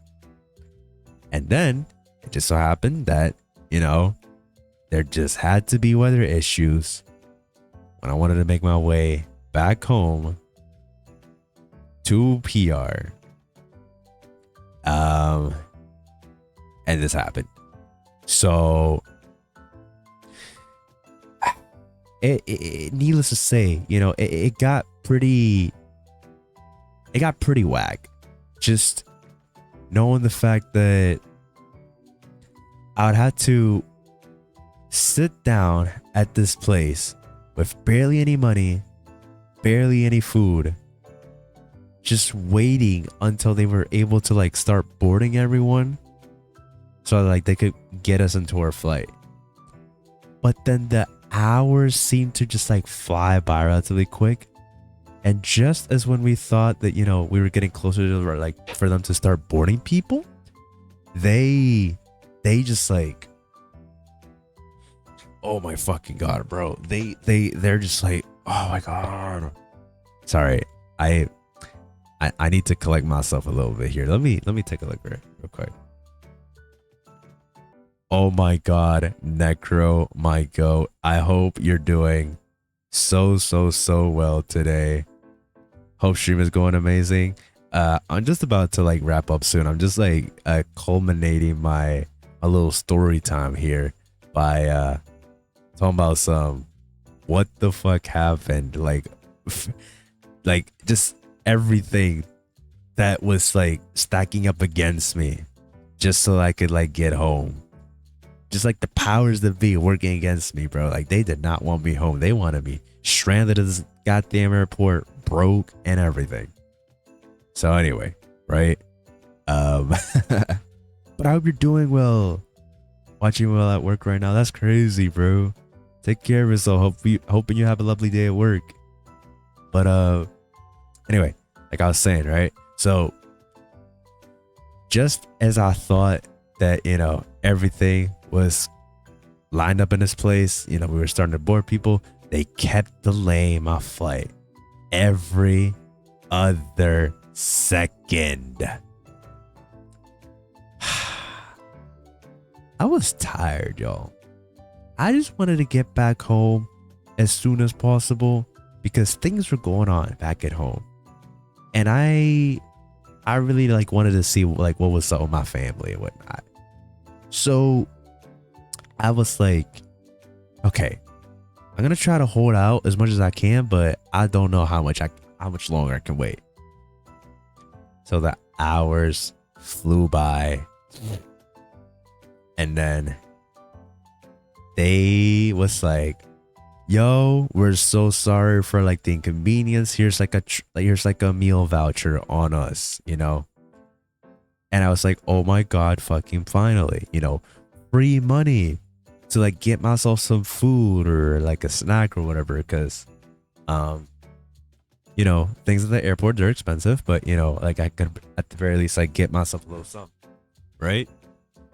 So I look at the meal voucher.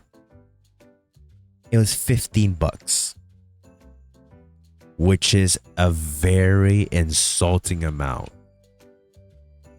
$15, 15. It is very, very, very insulting. It was very insulting because at this goddamn airport, all you had around these goddamn, or like at least in my terminal, you had all the goddamn bougie ass restaurants, all these like no name, you know, just like local chains and whatnot, just boring ass shit, you know. And not to mention, they were the most expensive chains of all time.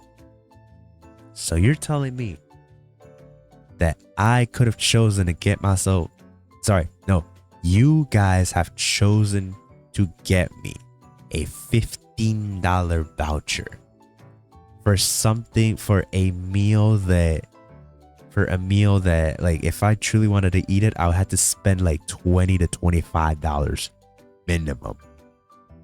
$15 was not going to cut it. So, but I had to use the voucher somehow because otherwise that was like $15 that I would like had to like out of like, you know, like that would have gone to waste. I shit y'all not. The thing that I could have got myself for 15 bucks, or like almost right around 15 bucks, you know. What's up? It was some beer, y'all. There was this like bar just as I was like walking down the terminal. There's like this little bar, you know, very bougie ass looking place and whatnot. It was a bar. And the only thing I could get myself from there, that ass, was some beer. I did not think to get myself any other snacks or whatnot. I was just like, alcohol it was. So I bought it. And I wouldn't say that I was like proud of spending that much on beer, let alone a drink, you know, nothing to like snack on while I'm like on the plane or whatnot. Nothing. I just got myself some beer and that's it. So having that alcohol in my system and finally having been graced enough to use this meal voucher to its nearly full extent, fuck this airline for even thinking that 15 bucks of meal vouchers would have been enough for a good meal here in this goddamn airport. Fuck them for thinking such a disgraceful thing. But I digress, right? It was about time. It was about to be the next day. Like the clock just hit 12 at midnight. And they just kept delaying our flight every other second. Like they just said our arrival times was gonna be a little late, and they said fucking, what was it? They said, oh, you know, you guys are gonna show up at like 4 in the morning, 4:30 in the morning back home.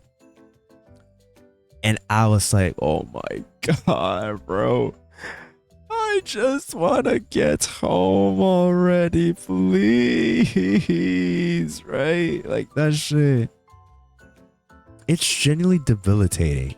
I'm not even gonna lie to y'all. It's genuinely debilitating to just be stranded far from home, you know, thousands of miles away from home, with like no real way to get back, because it's just like, well, there was a way to get back. I just needed to like wait it out, because the storm, you know, it was still there. They were still trying to like, you know, deplane everyone, you know, get them out of there about as safely as they can, following all the protocols and whatnot. You know, they did all that. And then finally they started boarding people. And then, you know, they took their sweet little time and whatnot. They took their sweet time just so that we could, you know, get back. And finally, at around almost 1 in the morning, we finally took off. And this little penguin was flying once again. You know, not just as a penguin, but it's like, as myself, as this person of, you know, flesh and bones, you know, I truly wish that I had the ability to fly with like wings or jetpacks or whatever. Just like, I want to soar the sky. I want to do things of that sort, you know, but having to rely on aircraft or transportation as such. Hell, if I could just like teleport, all Portal style, you know, like get me the portal gun, just like make myself a you know, a little blue portal and an orange portal. Actually, no way, that technically wouldn't work, because to do so would need for me to have an orange portal already put in my destination, and how am I gonna get there? You know, in the first place. Just like, I don't know, other forms of portals in general, but I digress, right? So finally, I got on this plane and we started flying all the way back home. It was a 4.5 hour flight, blah, blah, blah. And finally, I was home. Was fucking home, bro. I was fucking home. Okay, so pretend, you know, this airport, you know, but it's like nighttime already, you know? So I was already home. Actually, no, you know what? No, it wasn't nighttime. Actually, maybe it was. Yeah, it was still nighttime. But just as we were beginning the drive back home, the sun was starting to rise up. The sky was turning blue. Not this blue, but like just, you know, it was turning blue. Like the sun was starting to like show up, and I was like, oh my fucking God. I knew in that moment we needed to get back home as soon as possible. But thankfully, you know, since it was like the early morning and whatnot, I want to say that the traffic was like terrible, but at the same time, you know, it was something we needed to be wary of. But, you know, finally, you know, got inside the car and then drove all the way back home. And after I got back home, I slept it off. That was an experience to behold. And just like that, our story time is finally over. 3 hours and almost nearly 25 minutes of straight, unfiltered, pure yaps. Just me yapping up a storm, talking all over the place, just about my pain and suffering, all just to see two artists. Actually, no, wait, you know what? No. Tyler, I did not even have to suffer that much. Actually, like, most I got was like a scraped knee. Like, my knees was hurting. Like, my entire leg was sore. Like, on the way back home. Actually, like, the next day I woke up, like, it was bad. It was terrible. But at least, you know, that doesn't compare to having a scraped, fucked up knee and sore voice, sore throat, sore everything, you know? But just like being stranded thousands and thousands and thousands of miles away from home. I feel like nothing could compare to that experience. But I don't know. I can't really say much because, you know, people have certainly had it worse than I did. I can't exactly, you know, say that my shit was like necessarily, you know, problematic or damaging to me. I don't fucking know. But regardless, you know, all that matters is that at the end of it all, I'm back home now and I live to tell the tale, which I'm here graciously, you know, talking to you guys about. And that's it. That's it, really. Now, I do want to say, y'all, I am so sorry. I really wish that I was able to stream a whole lot more.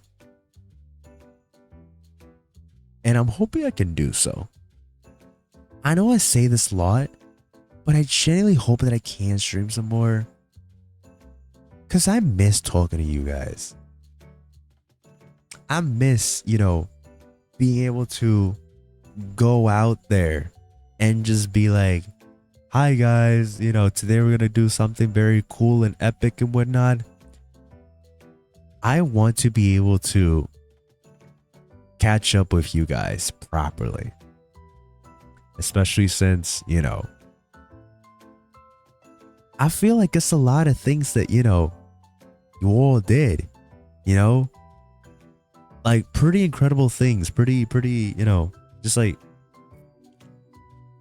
I know that Off-Kai happened during the same week that, you know, I was in London, and people have had good experiences from what I heard. So, you know, that is something that I wish I got to hear a little bit more of. Or if anything, you know, I wish I was at Off-Kai. But, you know, life had different plans for me at the time. So I digress, you know, can't really complain too much about it. That shit was fun. It really was fun. So with that being said, I do feel like we need to have like I need to like come up with like a proper thing to do for like my affiliate anniversary, because, you know, it's a monumental occasion. Like, come on, like it's already been a year since I decided to like do the silly streamer shit. And the fact that it's gotten me this far is honestly insane. And I feel very bad that I'm not able to spend as much time with you guys as I can. It feels like I've been taking you all for granted, even though I really don't want to, because I really love each and every single one of you. And I really hope that I can do some more cool shit for y'all in the future. That has and will always be my plan. And here's hoping that, you know, I can grow as a streamer, and that you guys continue to stick by my side for as long as I'm around. So with that being said, thank you guys so much for joining me on tonight's stream. It's it's pretty monumental. It's pretty insane. I just feel bad that I wasn't able to do something special with it. I just used up like the entire 3.5 hours of my stream time to talk to you guys about everything that's been going on in my life. I feel a little selfish, I'm not even gonna lie, but even then, I feel like experiencing, just like telling you guys about my tales of just straight up everything, really. I feel like, you know, that should put me, I don't know, like it helps me get closer to you guys. Like I like talking about my day. I feel very nice when I get to yap about it to people. And yeah, I very much do hope that I can continue to do this for more, you know, at more appropriate but also just like convenient times in the future for people. So right, I suppose that's it. I'm a little too tired right now. I mean, it's like when I started the stream, it's like 11:40 going to midnight. Now it's almost about to be, nah, it's already 3 in the morning. It's already like 3:11 a.m. Oh my goodness. 3:12. Oh my goodness. Okay. I will proceed to sleep now. It has been a very fun stream thus far, and I do hope that I can show you guys more cool shit. Actually, I really hope I can show you guys like what I've been working on in between that time, because like there's genuinely a lot of shit that I want you guys to see that I've not had the opportunity to show off because of just how bad, you know, things have been on my end, and like just everything really. But that'll be soon, you guys. That'll be really soon. So I'm hoping that you guys can like join me for the ride. And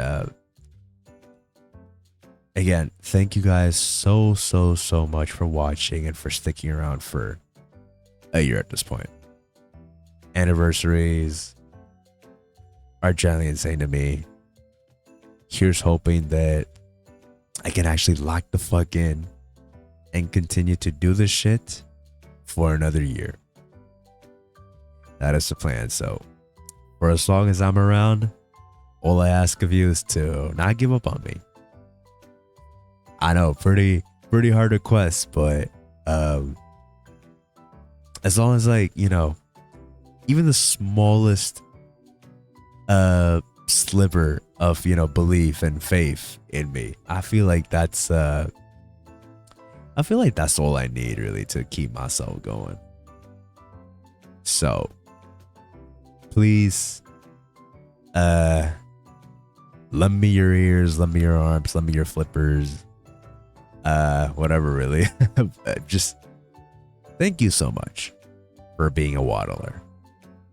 And here's hoping that I can continue to do you guys proud. And with that being said, it's been a really lovely time being here. I hope that you all have had a very lovely Sunday. And I hope that you're having a very lovely Monday, that you will have a very lovely Monday, start of the week. Get some rest, or just, I don't know, drink some water. Actually, yeah, just drink some water, yeah. Get some rest in case it's like really fucking late for you, or you're actually tired. But just drink water, get some snacks, depending on like what time it is. Just, I don't care. Do anything you want. I'm not your father, but thank you guys for watching tonight's stream. And as always, waddle on. Have a very lovely night, everyone.